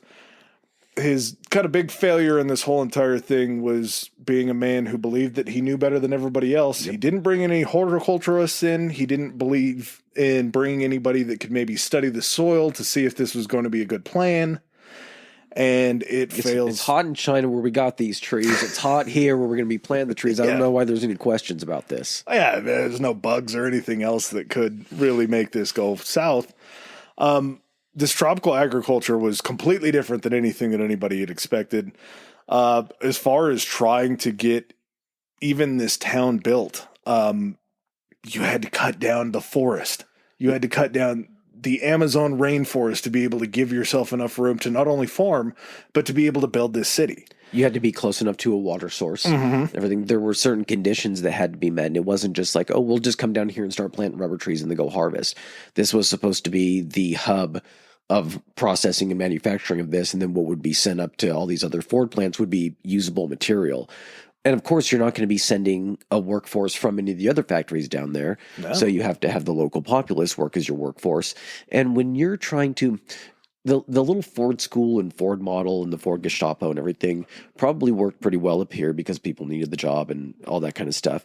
But when you're trying to put that on people that have no idea what kind of lifestyle that is, to the fact, even so much so that where you're actually requiring them to eat the things that you're actually like sending into the cafeterias and everything of your other plants, like in the United States, and you're completely changing these people's diets where it's causing actual like health problems.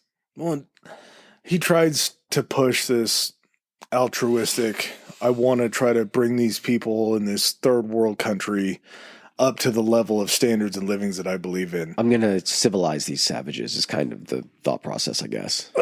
Well, in the ignorance of not realizing that just because they don't have everything that you have, that they aren't happy. Like, it's just a different lifestyle that they're living down there. Yeah, that they could be very happy and feel very fulfilled living down there. I'm happy. I would be unhappy if I had what they had. Yeah. But they've got to be happy if they have what I have. So I'm just going to make sure that I force them to have what I have. And it didn't work out well. There were revolts that hampered the morale in these camps. They eventually did kind of build up this city that had a big water tower. It had, like you were talking about, multiple cafeterias. There was a golf course that was built down there. So it was fairly decent. I think the only total like population ended up being right around 3,000. Finally, when they did bring in a horticulturist to take a look at stuff, he's like, hey, this isn't where you're going to be able to make this happen. You're going to need to move. I think it was like 70 miles down closer to this river. Yep. Excuse me. So they move everything down there. They're kind of building on the second town. They end up just abandoning the project because they can't get anything going on. And after all of this time, they end up abandoning the project with no latex making it to the United States. He lost over $20 million, which in today's money would be around $349 million trying to build Fordlandia. Fordlandia. It sounds like it should be an amusement park. Yeah, and it kind of was. It sounds like it just wasn't an amusement park that anybody got any amusement out of. I was going to say it's amusing, but... Yeah. So 1930s, Ford begins to embrace these model changes that GM is instituting. I think a lot of this was due to Edsel. I think it was too, just because it is so counter to anything that Ford has done before. With his personal relationship with Edsel, he definitely was not a good father, I believe. Edsel was Henry was somebody that shied away from all of the trappings that kind of came with the success that he had. He still lived in, what was the name of the town? Dearborn. In Dearborn. And didn't have like a huge house and everything like that. Didn't think that like the drinking and like nightlife and all that kind of stuff was, people should be doing that. Edsel was completely different than that. He liked to socialize. He was part of kind of that elite portion of society. He liked to drink. And so Henry looked down on him for that. But Edsel also had good ideas when it came to running the company, things that would keep them from getting stagnant. He was thinking more so like, hey, all these other companies are putting like little luxury perks in their cars. We need to kind of steer into this. And again, this is where all of that singular control from Henry comes in. He's just like, shut the fuck up. There was even a time, I think, during a meeting when Edsel had stood up and said something and Henry just like fucking embarrassed him in front of everybody. He went to go approve of a building that needed to get constructed for like a new administration building because they had so many employees. They got down and built the foundation and had everything poured. And when Henry found out about it, he flipped out so much that he's like, fucking cancel the project. Edsel was like, fine, I'll have him fill in the holes and everything. He's like, no, don't have him fill in because every time you go by it, I want you to know that you did this. Not a great father-son relationship. Not a good relationship. One of the other things that they did embrace was finally, for some reason, it took them this long to get on the great American fight of financing things. Yeah. For some reason. Well, if you want to control all aspects, one of the aspects is the ability for making people capable of purchasing your vehicles. Well, and if they're going to be buying on credit, you might as well start your own Ford Universal Credit Corporation, Of course. to lend them that money. Because then you're controlling basically everything. You're getting the interests coming off of that. That seems like the kind of company that would have its own like credit union. They do. They do, okay. Yep. Yeah. 1932, we're going to get back into the not so great things that this man did. March 7th, we are in the throes of the Great Depression. The Depression hit very hard, 29, 30, 31, 32. Everything's just ramping up. It's only getting worse. There's so many people that are out of business or out of work. And Detroit was great when everything was booming. There was jobs for everybody. I want to say at one point in time, it was something like almost half of the workforce in Detroit was out of a job. Yeah. Half the male population, I believe. I want to say that GM might have been the only company. It was either GM or just the Chevy division of it was the only company that came out of the Great Depression where they had been able to stay in the red. Yeah, which is pretty exemplary for them. But when you had these people working in or living kind of in Detroit, there was probably a decent amount of people living in Dearborn. But you have Dearborn being pulled out of the city. It's kind of a lightning rod in and of itself, to where if something's going to happen, it's specifically going to be happening to the Ford plant, nowhere else. So on March 7th, there was this thing called the Ford Hunger March. They marched over from Detroit. They had a like a right to assemble like permit or something. Yes. Yeah. But as soon as they crossed over into Dearborn, they did not. And when they got to Dearborn, they were met by the Dearborn police that were pretty much on Ford's payroll. Their demands as they went over there didn't really seem like it was too crazy. I mean, we're talking about the richest man in the world that owns this company at this point in time. It was to rehire the unemployed. There were 14 tenants. This is just kind of the highlights.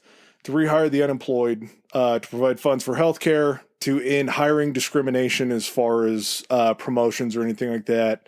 They wanted winter fuel to be provided for the unemployed. That doesn't seem like it's too much to ask. You know, we just want to stay warm, man. Abolish the spies that were the union busters that were sent pretty regularly in. Yeah, he was extremely anti-union. Along with the private police that he had instituted. I believe it was called the Ford Services Division. Yeah. That was led by this guy named Harry Bennett, who is a very bad man. Harry Bennett, wasn't he like previously like in the Navy and he was a boxer or something like that? But he was basically like, he was the head of essentially the Ford Gestapo. Yeah, the heavies. They wanted to acknowledge the right to organize a union. And in this fight, as they crossed over the Rouge River to go into Dearborn, the police met them with water cannons. And again, we're talking about March 7th in 1932 in Detroit. It's going to be very, very cold. So this water's hitting these people. It's turning to ice. It's freezing everybody out. After that happens, the protesters immediately start lobbing rocks and chunks of ice that are coming off of these water hoses back at the police.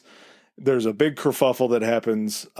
Supposedly, Harry Bennett in his autobiography says that he was with the governor of Illinois or the governor of Michigan. Mm-hmm. They were inside watching a movie. He tries to come out to bring these two forces to a halt so they could negotiate. We're just in watching a movie at work, just normal shit. Yeah, during the Depression when everybody else isn't working and I'm just sitting in there watching a movie with the governor. Yeah. He comes out. Supposedly, he fires one round in the air. Yeah, let's calm everyone the fuck down by discharging a firearm. Or shooting a gun. Yeah. There were other reports that Harry Bennett emptied his clip emptied, I guess, probably his revolver at that point is what it would have been, into the crowd, and then demanded another policeman's gun that was standing near him so he could continue to fire into the crowd. At the end of the day, there were 4 protesters that died. One protester ends up dying later. Okay, 5. Yeah, 5 total. 22 protesters were injured. 25 policemen were injured. 60. I think they said the total was around 60. 60 injured during the thing. So this is kind of a situation where... Wow, that escalated quickly. Yeah, but it can be spun by Ford because this was a clash against the police of Dearborn against the protesters. Yeah. So he kind of gets out of it looking not good by any metric, But trying to distance himself far enough from it. Yeah. Yeah. Unfortunately, it doesn't take too long after that, because in 1937, we have something called the Battle of the Overpass. So 5 years after this happens, and this takes place on May 26, 1937, at this Rouge River complex in Dearborn, Michigan. Again, they're standing at this overpass. I believe it was heading on over the river to get into the plant. And the United Auto Workers Union, the UAW, was handing out pamphlets and leaflets pushing unionization. And this time, instead of bringing the police out, he just brings out the heavies. He brings out the service department, again, led by Harry Bennett. He brings out the service department. Yeah, dude, just absolutely incredible. There were 90,000 people working at the plant at this point in time. 1937, we are out of the Depression, or at least on the tail end of it. Things are getting better. 90,000 people is a hell of a lot to employ at that point in time. At one place, insane. Yeah. Pretty decent amount of people. Again, thank God they've allowed the colors to be changed on some of these models of cars, but some people are still driving Model Ts. And how the fuck do you find your car? That's where you got to do the Disney thing, and every light has to have a different name or a different letter associated with it, and you have to remember exactly. Yeah, there had to have been ways to, like, a sticker that you put on your car or something, some type of identifying marker, like a little flag with something on it that you just stuck up in your car when you were walking away. You break your own front headlight just so you know which one's yours. Yeah. So we have this private police led by Harry Bennett again, led out into the over the bridge where these UAW workers were handing out these pamphlets, and there's just a big brouhaha again. In full view of the news. Yep. Yeah, instead of the police breaking up this issue, now this isn't an assembly of people that are marching for a protest. This is just UAW union members that are handing out pamphlets trying to get them to unionize. And this private police force comes in and just beats the living shit out of these guys. Well, now, as Chris said, this is being played out in front of the media. The media gets a hold of this. They immediately run the next headline, or the papers. The next headline the next day is that Ford basically attacks unions. And I believe it would take until 1941 or 42 for a complete unionization of Ford. Yeah. To where he lets them in. But it looks very, very bad. And finally, I think, maybe at this point in time, I don't know, maybe not. I can't forecast what it was back then. But this is a pretty black mark to have on your record after what happens in 1932. Oh, yeah. Like, the common man now has to look it's at not an Ford isolated incident. Like, this, you're kind of showing, like, this is just how we operate. It's just so bad that it continues to happen that way. But they eventually do get unionization. Late 49, Ford launches Mercury. 39. Yes. And as far as Henry Ford goes, in the late 30s, he actually had a series of strokes. So not only is he just getting older naturally, but he suffers this, cognitive impairment, but he's still that person that is the head of the table. And regardless of how crazy any of this shit sounds, it's still his word is the final word. Yeah, Edsel might still be the president, but the ultimate decision-making still lies at Henry's feet.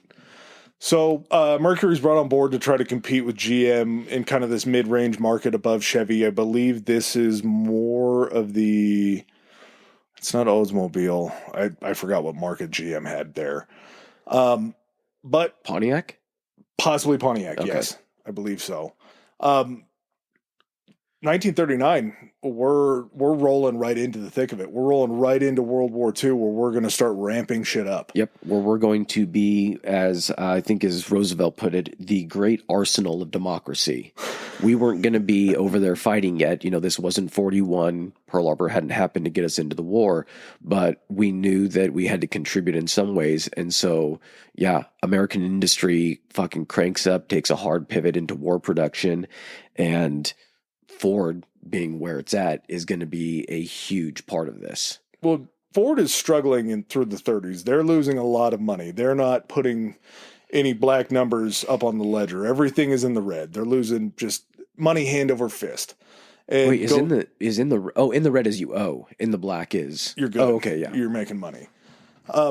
So with World War II kicking off and us starting our involvement in there, William Knudsen, who I believe is now at this point in time the president of GM, heads into the Oval Office to meet with the president, and the president goes ahead and assigns him to being the chairman of the Office of Production Management. He's basically Albert Speer, our version of Albert Speer, the Reich Minister of Armaments and everything like that. So under the War Department. Knudsen is going to be the dude that's in charge of making sure everyone's, building shit.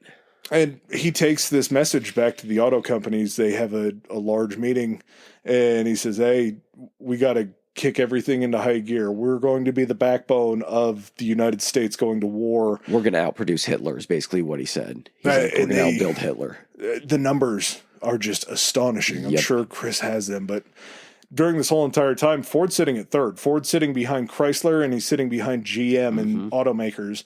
And if you're not making money, the best thing that you can get is a government contract to start paying you to produce this stuff. They had the Willow Run factory that was in charge of the B-24 Liberator bombers. They manufactured 9,000 of these by Ford. At its peak, it was producing one bomber every 59 minutes. Yep. So the Willow Run aircraft facility, 3,500,000 square feet of factory floor, starting on in October 1942. That's when the first B-24 rolled off the line. Like you said, the peak in 44 where they were producing them, they were producing 650 B-24s a month.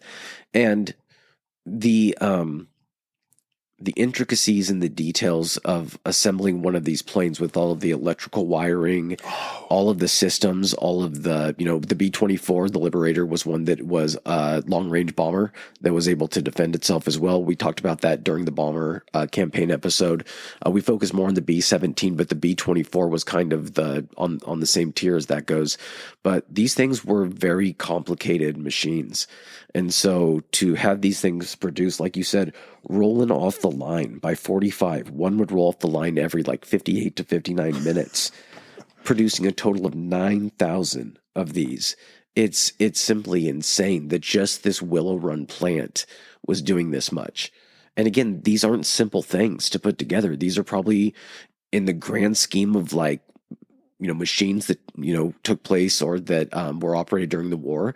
Airplanes were on the very top of, technical difficulty in assembling these things. Yeah. And that's just talking about the planes. Yeah. Also, during this whole entire thing, it was, where was it? Oh, Ford had produced around 280,000 Jeeps during World War II. Yep. I believe they worked with Willys, which was an old manufacturing company. And they would basically get these designs. They were called the GPWs. Yeah. I believe is what it was. The W referred to the Willys license design. The P referred to the government vehicle. And the G was something else. Yeah. But not only, planes and everything, but all of the, a ton of the, GM was also, any of the automakers, like Adam was saying, when Knudsen talked to everybody, it was all hands on deck for all these automakers. So they were making trucks. Some places were making tanks.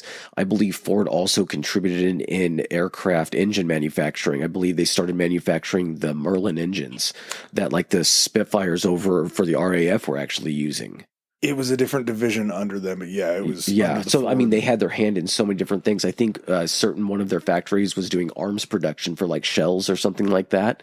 So anything and everything that these things could be, pivoted to manufacturing, it was just everybody pitching in.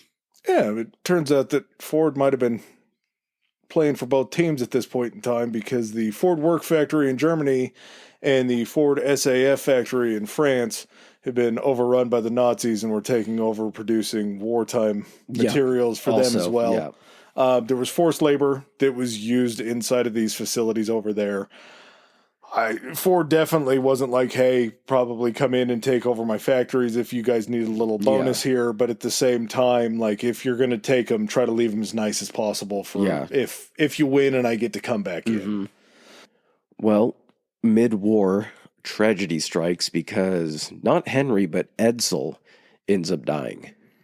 Yeah, the Ford family didn't escape World War II without a casualty. Yeah. And in so many of the the resources that we looked into, it was always he died young. and he was 49, and I'm just like, it's the fucking 40s. I'm like, I understand, like, that's kind of a stretch saying he died young in the 40s. Well, his death was pretty untimely because I believe they had diagnosed him with ulcers in his stomach. It turns out that those ulcers were actually stomach cancer. And so Edsel, I mean, that is fairly young. I want to say Edsel had 4 children, one that we'll talk about here pretty soon. But as Edsel dies in 43, Henry, a stroke-riddled Henry, decides that it's time to step back in and resume control. Well, step back in and take, I guess he already had control, but make sure that it was unquestioned that he had that. And I'm not going to even say to his credit, but in the end, once he found out what Edsel was going through, he essentially brought in like all of the best doctors that he could. But by the time he actually wanted to play dad and look after the well-being of his kid, it was already, far too late for him. Yeah, he had been caught up with Ford for so long and believed that Edsel didn't have the same values that he had, when in turn, the reason that Edsel was the way that he was, and by all accounts, I think Edsel was a pretty sweet dude, but the reason that he was well liked, that's the thing. Yeah. He was the opposite in that way. Like he was well liked and respected. Well, Edsel was the way he was because he was afforded the lifestyle because of what Henry had done. Yeah. And Henry had made sure that he went to those schools that got him that far ahead, that got him into those social clubs where he would go out and drink and party and have fun. And there's nothing wrong with that. Just because it's against the Ford way of life and the Ford belief system doesn't mean that Edsel was bad. And he just never really was able to gain full control of the company. So Henry continues on down the line, fighting another series of small strokes. Yeah, and at this point, it's writing is on the wall as far as everyone being aware that Henry's not in any type of capacity to be running a company like this. So a senior executive, kind of a group of senior executives that were represented by this guy named Charles Sorensen, and then Harry Bennett, the dude that fired his gun into the air to quell a very tense moment, who runs essentially the Ford SS. They kind of jointly run the company. I'm not sure what Harry Bennett's qualifications were to run a fucking corporation. I could see with Sorensen being an executive, maybe having a little bit more know-how to do that. But Harry had a strong right hand. He had a strong right hook. Yeah, exactly. And what happens is, since Ford is still in this power position, he forces Sorensen out in 1944. It got so bad that the government was actually considering stepping in and intervening to essentially keep this company from crumbling that they had relied upon so much, and then they were also relying upon so much for this rebuilding effort after the war, or they had, plans for. There was even an attempt to talk about a corporate coup in order to replace the leadership there. It didn't end up coming to that because in 1945, Clara, his wife, and Edsel's, widow, basically come up to him and are like, here's what's going to fucking happen, old man. You're going to go ahead and put Henry II, Hank the Deuce in as president, and you're going to go ahead and step back.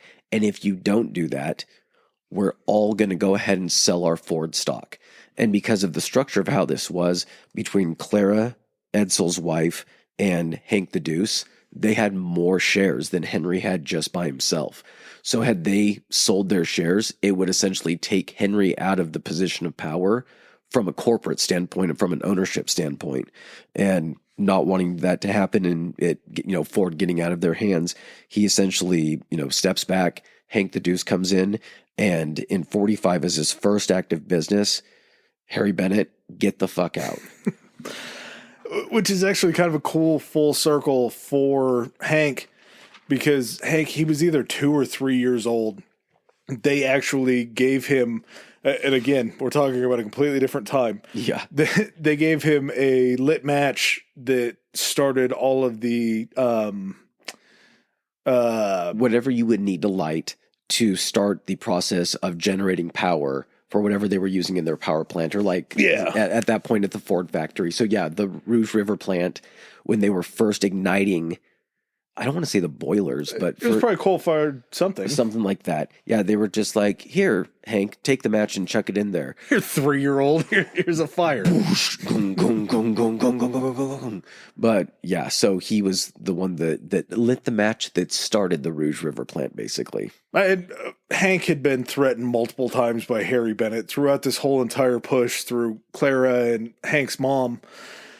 Harry wasn't a real big fan of this, and I believe at one point in time, Harry had actually pulled a gun on Hank. So getting rid of Harry was probably a good first step, and getting rid of this whole services department, getting rid of this SS marks a pretty stark change in the way that Ford's going to be run. Henry only gets to see 2 more years of this, as he would end up passing away of a cerebral hemorrhage in 1947.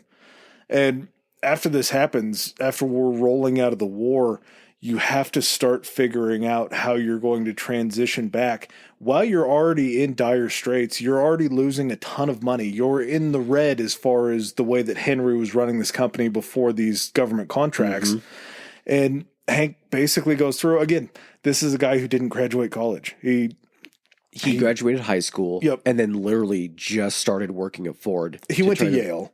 Did he go to Yale? Yeah, he just never graduated from Yale. Okay, and then came back and started working. And it's not like he went down on the factory floor and started doing that stuff, but he came into the executive branch and started working. Yeah, and Hank also was stationed with the Navy during World War II. Like as a reservist, I think. But he was working as the executive assistant of the director of naval training. So he was still stateside. Yeah, pretty high up. Ends up getting the letter. Still served. I mean...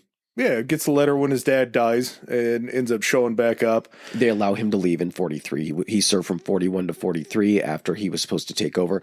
That's one of those government exceptions they'll make, be like, we need this. This is a mass producer of war materials. Yeah, he's getting out with honorable discharge. You're the heir to the throne.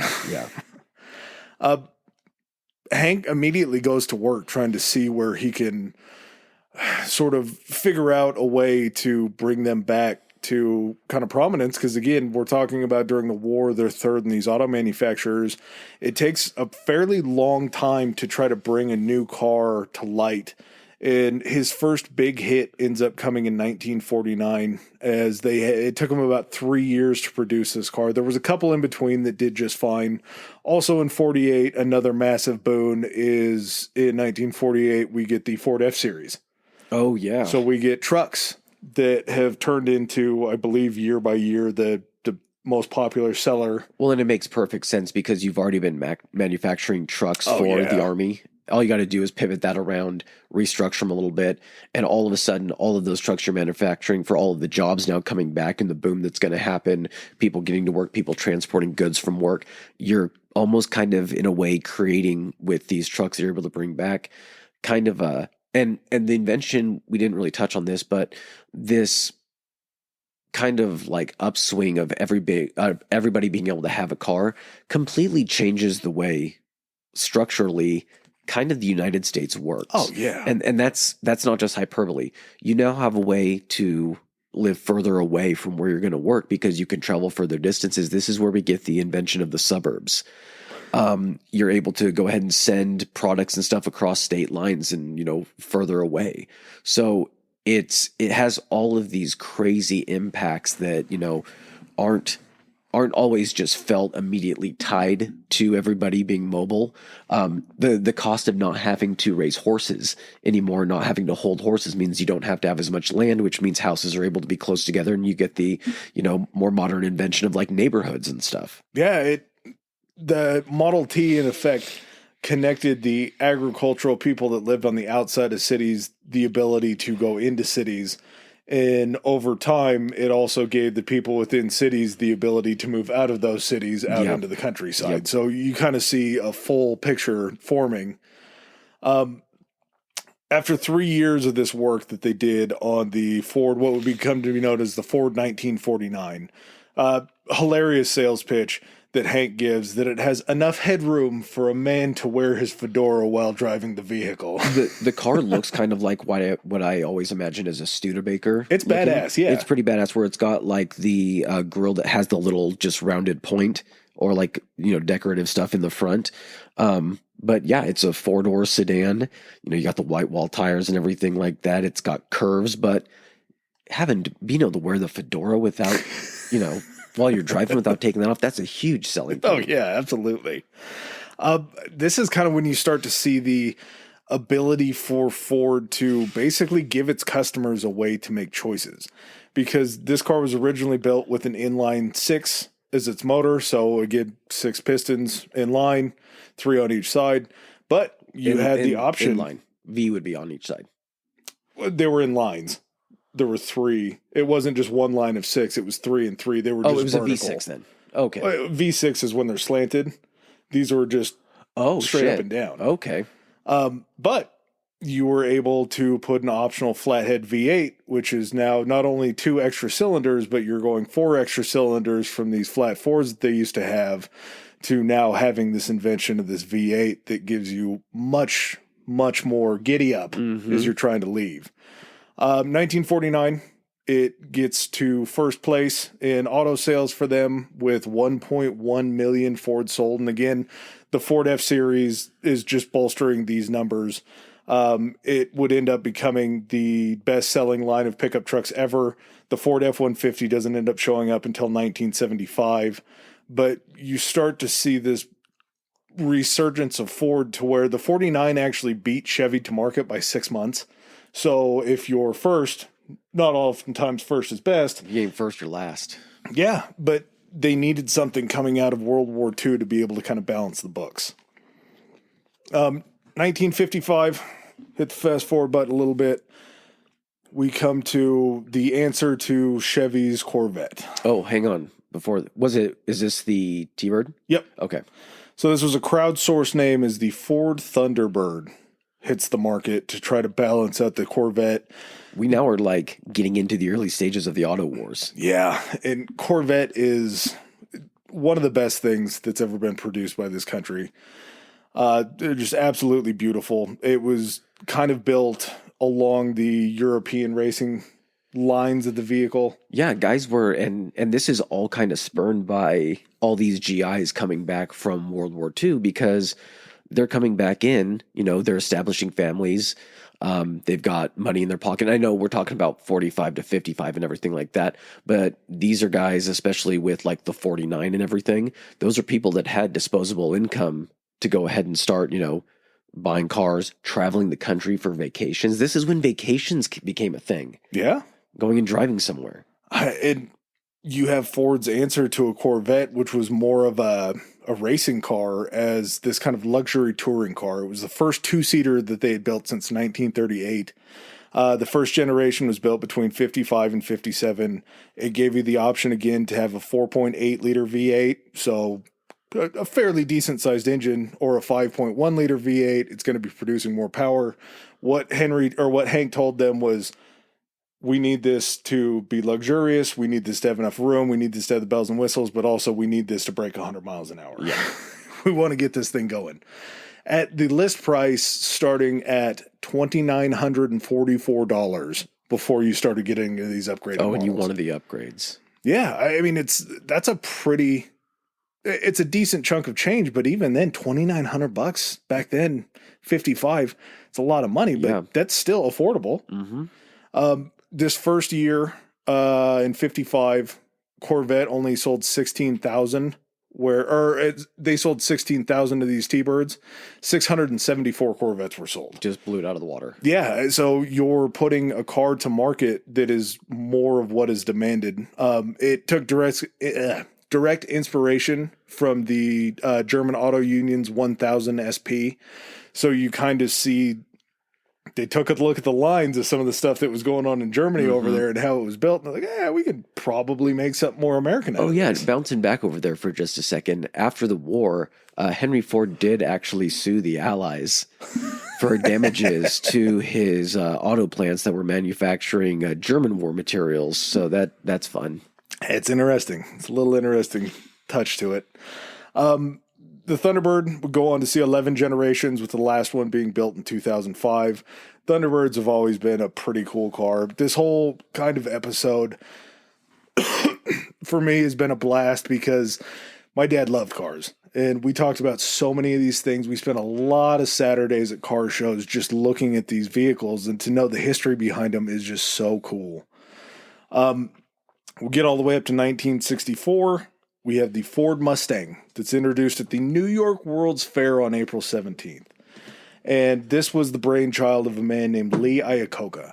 Lee Iacocca was a name that I grew up with as a child. I didn't know anything beyond how fun it was to say the name Lee Iacocca as to what he did.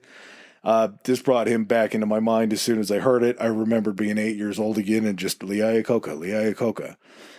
He ends up launching the Mustang after he was just a hell of a salesman. He introduced his pitch in 1956 that was called the 56 for 56 campaign, which was basically this financing pitch to where if you put 20% down, you paid $56 a month for monthly payments for 3 years, and then you owned it outright. That ended up, along with the Mustang, to propel him to be the president of Ford. But to get back to this Mustang, because this guy was revolutionary when it comes to speed. It was, I believe they called it the catalyst for what was called the Pony Wars, because of this horsepower that it could change. What was crazy was the versatility of it too, because this was, you could get certain versions of it and everything, but it was even something that they were able to market to be like, you know, it was this sporty little kind of like it was actually a two-door but four-seater and everything. So it was marketed also that you can maybe kind of use it as a family car a little bit. So, you know, the housewives could drive it when they're out doing their errands and everything like that. So this car had broad appeal. Yeah. Well, it was marketed so well. One of the first marketing pitches was they actually disassembled a Mustang, took it up to the top of the Empire State Building, and then reassembled it on the deck of the Empire State Building. Yeah. They did this 2 times. I believe it happened in the mid-2000s that they brought it back to do the same pitch again. But to see a vehicle sitting on top of the Empire State Building, it's like, oh my God, this thing's great. We have it showing up in Bond films. Yeah. It was driven by, what was it, Pussy Galore and Goldfinger? Yep. And this was actually one of the first Mustangs that was sent over into Europe that was used by one of the racing houses over in Europe. And after they got done with this rally race that they had with it, they stripped all the rally parts off of it. Well, what was funny about that is that movie Goldfinger. Yeah. So the part of it that, you know, you see the Mustang is when they're over at Fort Knox. So they're in the States. Yeah. But it is being shot over in Europe, correct? No, I think, you know what? I don't know. Maybe. It's just a revolutionary car that it came with a V8 again. The kind of the stock model would produce about 120 horsepower. It was later replaced with another V8 that could produce 225 horsepower. So we're getting faster along with this kind of stuff. Its retail price was $2,368, which would be about $24,000 in today's money. And that was just for standard equipment. That was before you were souping it up with a bigger engine. You were looking towards materials inside the car changing. At this point, bigger is better. It's going to continue for a little while until something puts a halt to it. Yeah. But we also see, how are you selling these cars again? What's the old tried and true method that Ford continued to get companies out of? You hit the racing circuit. That's right. Not only during like the advent of, we're going to talk about it here in a second, but stock car racing is going to start to be a thing. But even before that, throwing your hat into the ring where, you know, it might be more internationally dominated by these luxury car, you know, sports car manufacturers. If anyone has seen Ford versus Ferrari, we're kind of in that stage where Carroll Shelby is approached to essentially bring Ford into the competition of the 24 Hours of Le Mans to take on Ferrari. And, you know, throughout that whole build comes the GT40. Mid-engine race car produced 1964. There was 105 of them total. The first ones were initially introduced as those racing models and ended up basically winning, I want to say it was like 4 or 5 straight 24 Hours of Le Mans races. And these are races that essentially are not only just speed and handling, but the car is constantly running for the 24 hours with drivers jumping in and out for certain shifts. So for an American manufacturer to step in here and play with these powerhouses like Ferrari that have been designing these boutique but insanely, you know, quality sought after cars, it was a huge boon for Ford to be able to say, hey, now we're on the scene. Not only are we on the scene, but now we're the dominant one on the scene. And the naming the GT40, the Grand, I believe Grand Tour 40 or something. Grand Tour 40. The reason the 40 comes in is it was 40 inches from the roof to the ground. Yeah. So it was very sleek, very quick. As you just pointed out, in 1966, the GT40 MK2 ends up unseating Ferrari. and stops Ferrari's winning streak at Le Mans. It would become the first American manufacturer to win a major European race since 1921. Just fucking forever. These things had between 390 and 550 horsepower. Light as shit. Yeah. Then following year, 1967, they win Le Mans again with the GT MK4. We can't really get into the talk of Carroll Shelby. Carroll Shelby is very influential at this point in time. He produced one of the most eye-catching, beautiful things in the Shelby Cobra before that, again, we can't get into. Which was, I think, inspired by like British like MGs and things like that. AC, like I believe it was, small like little sports cars that they had over in Britain. But nowadays there are tuning houses for, I think they're still in. They have to still be around. You can buy those as kit cars now. Well, yeah, but you can also, there's the tuning houses like we talked about with AMG for Mercedes. Oh, yeah. That will produce like a Saline Mustang. Yes. That's a Saline house. There's even a Shelby house. Now they've instituted, I mean, there's Shelby trucks. Like Roush Racing versions and yes, stuff. Yeah, exactly. 1960s, as Chris was talking about, they just were dominated by Ford. Ford put all of this money into it. During the 1960s at the Daytona 500, they took first place in 63, first place in 65, and then in 1966, they took all 5 of the top spots at Daytona. Like listen to the old-timey radio broadcast. It's like, and now it's Johnson in a Ford, followed by Robinson in another Ford, Christensen in a third Ford. It's Ford's taking it across the way. Yeah, it just... The whole boon during the 60s was them just killing it in racing. Did you say boom? But yeah. Is it a boon if it's a good thing too? No, I just saw what you had written up there next, and I thought you might have been leading boom, in by saying boom. Well, and to get into the 70s, you kind of have to talk about the socioeconomics of things with oil embargoes going on, with sort of the changeover from wanting these speed vehicles. You know what this is to me? This is watching an episode of That 70s Show and listening to Red talk about what he has versus what he has to buy. Real quick before we don't skip over it, 66 was actually the invention of the Bronco. Oh, yeah. Okay. So we get to the 70s. Like you said, there's the oil embargoes, all that kind of stuff. People are looking for options to try to save gas.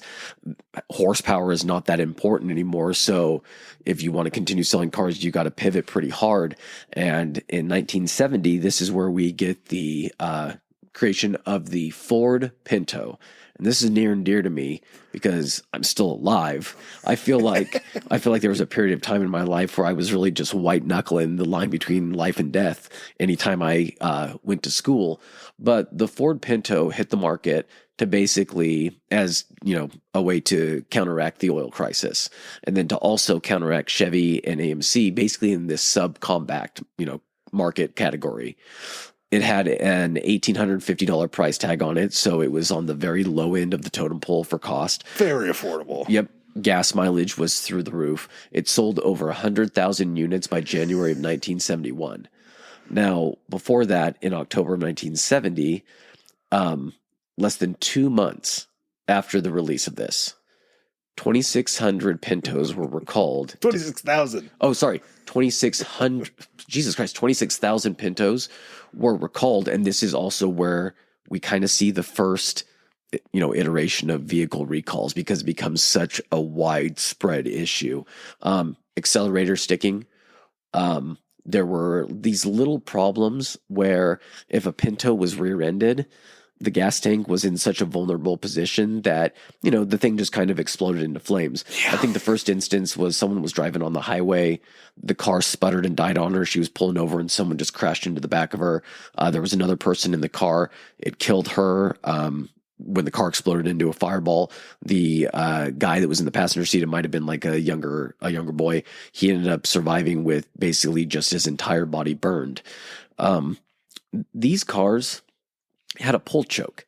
At least the one that I drove had a pull choke to where you would go and start it up like when it was cold, and it gets pretty cold where we're at.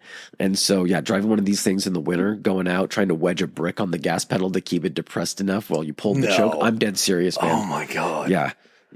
That's insane. Yeah. And to know that these things were just like supposed to be the fucking bee's knees is crazy to think. Yeah. The answer to, I believe it was like the AMC Hornet and then a Chevy. It wasn't the Citation yet, but it was something very similar. by March 29th in 1971, all, not just some, not just most, all of the 220,000 that had been produced of these Pintos were recalled to address a problem that sounds pretty scary to me, that the fuel vapors from the engine air filter could possibly ignite and backfire through the carburetor. So Not even getting hit. No, It could just blow itself up. all the explosions that were going on inside the engine were now taking place outside the engine. So you Fuel can't even, vapor, isn't that the stuff that actually burns in the motor? yeah, very, very quickly it burns outside of it as well. So they took all of them back to address this problem. The Pinto was involved, as Chris was just talking about, in these two major court cases. How does that even happen back then? Like, where do you even send these? Like, even nowadays, if you're talking about a recall, you take it to the dealership. Usually the dealerships have been sent all of the necessary parts to fix everything. It's more of a localized fix like that. There had to be some type of iteration of that back then, but in a situation where a company has never had to do a recall, especially not on anywhere near this type of scale, I think they had to they recalled more vehicles than they produced that year, right? Okay. Well, they had to recall everything that they had produced prior to, and now it was just what they were It was in producing full that year. recall mode where they were just like, we got to send these things back through the line to fix them. Yeah, and these court cases that you were talking about were basically based on knowingly that the gas tank placement was unsafe, but they had skipped the design changes based on just an internal cost-benefit analysis as to what it would take to fix this problem before they rolled out versus what they would have to pay if they were sued for something going wrong. That's fucking insane to think about. That part of the planning strategy for what this would cost is they're like, well, it would cost, I think they said it was like, what, $15 to make the fix or something like that. It was really negligible. But if you're making 100,000 of them, $15, exactly, $1.5 million. But they were like, well, it's going to cost us more for that $15 per car than it will in the court cases and litigation and being sued when something, eventually happens to this. Yeah, and as Chris laid out, Grimshaw, I believe, was the woman that got blowed up. Their total payout was supposed to be $252 million in punitive and compensatory damages. The judge ends up reducing this down to $3.5 million. So avoiding the $252 million, $3.5 million, still a lot, but based upon what they're making, this is still just pennies. And at this point, though, this ends up coming before, I want to say, is it this situation that comes before congressional hearing? Yeah, this is the Ralph Nader push. He was actually pushing more against the Chevy. Yeah, I forgot which one it was. Corvair. Okay. I believe is what it was. But this comes at a time when now all of a sudden it's being called to light on a national stage that these cars are unsafe. It's really starting to impact public confidence in trying to drive these cars. So now you're having to worry about a PR nightmare in this as well. Well, the guy that brought Mustang to market, Lee Iacocca, the guy that was celebrating. Who's going to save us? Yeah. Iacocca was the same guy that put the Pinto out on the market. So for all the acclaim and all the goodwill that he built up with the Mustang launch and how well that's gone, he just put a rolling bomb on the road. Yep. And he faced a lot of backlash. Regardless of him still becoming president of Ford, he ends up being fired July 13th, 1978, after a pretty big falling out with Hank. We forgot to mention possibly one of the worst cars that ever came out of all time. This was the Ford Edsel. And the Ford Edsel... I thought you were going to say the Mustang too, because that one also was pretty, bad. Yes. Yes. The Mustang 2 was horrific. But the Edsel came, I believe it was a matter of years. They produced them from 58 to 60. Prior to, Hank had taken the Ford Motor Company public. Yeah. And they raised... Sometime in the 50s? I believe it was, a couple years before. They had raised some absurd amount, like $630 million in stock. For sales of the IP or whatever, yeah. He ended up spending, I believe it was like $230 million on this creation and launch of the Ford Edsel. Mm-hmm. They took time out on all three of the stations that were on TV to play the commercials for the Edsel. Yeah. And when the Edsel rolled off the line, everybody just was... Meh. Yeah. It was meh. It wasn't at all what the market was dictating, was asking for. It was just something that he had tried to hurry out and put his father's name on it, unfortunately, in this situation. But the car just came out at the wrong time. Yeah. This wasn't what the market was looking for at the time. So even Hank himself had a couple drops of the Couple ball. stinkers, yeah. But for some reason, he just didn't like Iacocca. Iacocca even says at some point in time, he says that if somebody is 20% asshole, they're still able to work with. Unfortunately for Hank, he was 90% asshole. Yeah. So there wasn't a whole lot of love between the two of them. As Iacocca's fired, he actually goes over to Chrysler, which is in the throes of potentially going under. And Lee Iacocca ends up saving Chrysler. Bringing it back to profitability. Turning them all back around, yeah. Unfortunately for Hank, he would end up retiring October 1st, 1982. He still had the final say up until his death in 1987. Oh, real quick. So 74 is actually when we get the Mustang 2. Okay. Which is one of the ugliest things that could ever fucking hatchback, right? 81 is when the Lincoln Town Car is actually unveiled, which, I mean, that becomes a staple in fucking any fucking movie or any car service or anything like that. You also get the invention of the Ford Escort, which this also comes at a time when they're now having to start to compete against international manufacturers like Toyota and Honda, because they're bringing over these small, compact, well-made, reliable vehicles that are great on gas mileage, that it's been far enough away from any type of situation regarding any hostilities during the war. People are like, oh, it's Japanese made. Did you see the fucking gas mileage on this thing? Okay. Like I said, that's kind of the Red Foreman thing, is when they're having to buy the compact, he's like, I can't believe I'm having to do this. But it comes under a huge threat because all of a sudden people are trying to save money, and Ford really isn't offering a ton in the field of that. So they come out with the Ford Escort, which is supposed to compete.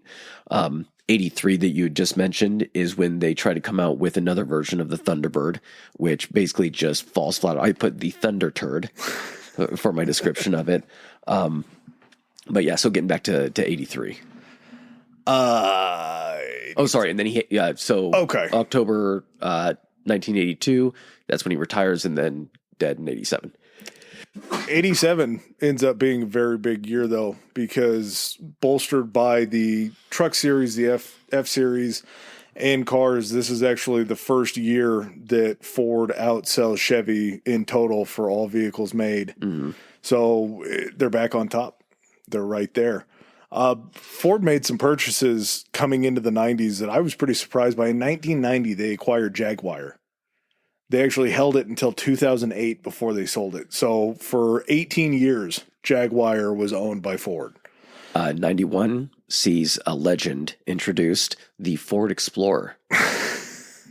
Well, and also in between there, I forgot to look up the numbers, the Ford Crown Vic. Yes. That becomes... Oh, that was 92. 92 was the 92 Vic? was the Crown Vic, which every cop, police station across the country used the Crown Vic. They even had the Police Interceptor version. So they were building them especially for law enforcement. So I wonder how much of that car was actually built purposeful for that versus consumer, because if they're just like, we need this much room in the back because we're going to have the separator and things like that. If as a consumer car, you're just like, look how much fucking room is in the back seat. Yeah. Yeah, I won't have to hear the kids on a road trip. Yeah, They're exactly. so much further back there. Yeah. It's almost like we could put a glass barrier in between here, and maybe instead of unruly children, we could put unruly adults. How many Crown Vics probably became taxis and stuff like that too? Yeah, they were an ultimate kind of economic car. Just utility car. You could use it for everything. 1994, Ford actually purchases Aston Martin. Crazy that they had a hold of Aston Martin until 2007. These just massive European car companies that are having trouble end up falling to Ford and falling in their laps. He didn't do a whole lot with them besides just kind of keep the status quo going. He didn't probably raise the brand much. No, you just had control of it during that. And honestly, I think of it this way too. Remember when they came out, I can't remember what Ford series it was, but it's been more recent. The front of it actually looks like it's a four-door sedan, but the front of it actually looks like the front grille of an Aston Martin. I can't remember what model of Ford it was, but it's a four-door sedan. But I think part of acquiring these companies is you're acquiring the information that these companies have to Oh, then for try sure. to use it with your own flagship brands. Yeah, and you got to think Jaguar and Aston Martin are going to give you performance Yes. that you didn't understand When their before. sole focus has been on performance and luxury and stuff. 98, because they have Lincoln at this point as well. 98 sees the invention of one of the cornerstones of 90s and early 2000s rap, the Lincoln Navigator. Navies. Right on par with, I think, the Escalade that maybe came right in after the Navigator. The Navigator was the cream of the crop if you were looking to spit bars. Hey, you had to have a Hummer in your music video. You had to have a Navi. You had to have an Escalade. I'm not sure right around when this is happening. It's definitely mid-2000s when we get free well spinners. You're able, because of the wheel clearance on these things, and these are all built off of the chassis of the Ford F-Series. Yeah. So these Ford trucks are now being turned into these SUVs when Ford trucks will always, not Ford trucks, but trucks will always be king just because it's an ultimate utility vehicle to just throw your shit in the back, go to a soccer game, throw the shit in the back, go build a fence. There's just so many different uses for them. But when you can enclose that and put more people in an SUV without having to restructure your manufacturing process so much, it's just essentially just a different casing put on it. Yeah. So just Ford today, do you have anything up until today? After that? Last thing I had was in 03. That's when they celebrated their 100-year anniversary. Oh, very cool. Today, Ford's market cap sits at $38.19 billion. Ford sold more than 350 million cars since 1903. Just an incredible amount of vehicles. They've sold more than 100 million trucks since 1948. Well, and this is also, whenever you see the Sprinter vans, how many of those are Fords now? Yeah. And how many other companies are creating Sprinter vans that are now being taken over from delivery vans and all that kind of shit. So Ford Transits have been huge. yeah. And this last one I just like to throw in because it blows me away at the car market. There was in March of this year, so 2025, there was a 1968 Ford GT40 camera car that sold at auction for $13 million. What does the camera car distinguish? Like, what's the... It was probably what they used to sit out in front of a group of vehicles in a race. Oh, gotcha. That was probably where they were filming from. Oh, yeah. So just pristine. Yes. $13 million for a 1968 vehicle. They're fucking gorgeous. If you look at one of those cars, it just... if you could put sex on wheels, that's what that car is. You can almost get pregnant staring at that car too long. Yeah, and I'll fully admit the Euros have us beaten in the lines and the look of vehicles. I mean, I love Aston Martins. They're probably right there. Alfa Romeos are the same way. They're just works of art. But when you look at the GT40, when you look at the Shelby Cobra, when you look at the Corvette, I mean, American muscle is just There's a reason gorgeous those in its names own right. hold so much sway. Yeah. But Ford's been a lasting legacy since 1903. They weren't necessarily first. They weren't always necessarily best, but it was a brand that just continued on and endured and was able to reach the top of the mountain. I think the biggest thing about it is it was able to survive Henry. Yeah. Yep. The biggest thing is it's what am I trying to say here? Not stability, but endurance in lasting and outlasting Henry's poor choices there for a while. But yeah, this is one of those topics that it's something that like everybody knows. Yep. Ford. Oh yeah. Everyone knows that. I don't think a lot of people know the actual story. I think there's some misunderstandings about the story. And again, there's misunderstandings about the man that actually, created this thing. Not a great individual, but like most people that are pioneers in certain fields, pioneers really aren't too concerned, like their namesake, they're not really too concerned about what they're fucking up, just as long as they get where they're going. Oh, well, and yeah, this is an episode that we could have done that was 2 hours, 3 hours, 6 hours. It was really just how much we were going to put into it. But what it does is it opens this American car wars market where we see Ford versus Chevy. You can get into more of the racing aspects of it, where we look at stock car racing, where we look at any of those races that happen over in Europe. The Battle of Ford versus Ferrari got a goddamn movie with Christian Bale in it. It's got such an ebb and a flow with its life. Like, the Pony Wars cars, more horsepower. And then all of a sudden it's like, oh, the horsepower is killing people. Okay. Now we're going to design it with as little, like, as little horsepower as we can possibly do and make it safer. And then we're going to kind of pivot the other direction and people want the horsepower back and everything. So yeah, it's been cool to kind of learn about what the progression of this company was and kind of how it got to be where it is today. Well, and how the auto market has grown through all of these different advancements. Yeah. There truly is whatever I fucked up earlier that the guy from GM said, there's a car for every person purpose. Yep. There's something out there for everybody. And it's because of the innovations that these guys saw in the market to say, hey, that's something that we need to take a look at. Or, hey, we need to start creating something more economical because these foreign invaders are coming in. It's when Japan came back in and they started firing off Toyotas and Hondas and that kind of stuff in the United States, you think everybody's like, oh shit, they're trying to get us back for the specific campaign that we waged on. And they're doing really, really well at it. They're doing a super good job. Yeah. It's like there's zeros on wheels. I know, right? Well, Mitsubishi. Yeah. Mitsubishi who created the Zero. That's so weird to think about too, is you get like Mitsubishi who was doing that and now they make cars and everything. So they were the backbone of the Fast and the Furious for a couple episodes, there you go. a couple shows. All right, man. You got anything else? No, I think we're good. All right, guys. Well, thanks for joining us this week. We'll catch you on the next one. Peace. All right, ladies and gentlemen, thanks for joining us for another episode. If you like what you heard, hit that subscribe and like button. Follow us. If you didn't like what you heard, still hit that anyway, because we'll probably cover something in the future that you do like. Please follow us on our social media. Adam, hit them with it. Our Instagram is historically high pod, historically high pod, and we are on Twitter at historically high. That's historically HI. All right. And if you guys want to send in any feedback, suggestions, hit us up on those two, or you can even do it on Gmail. It's historicallyhighpodcast@gmail.com. Thanks again. Peace.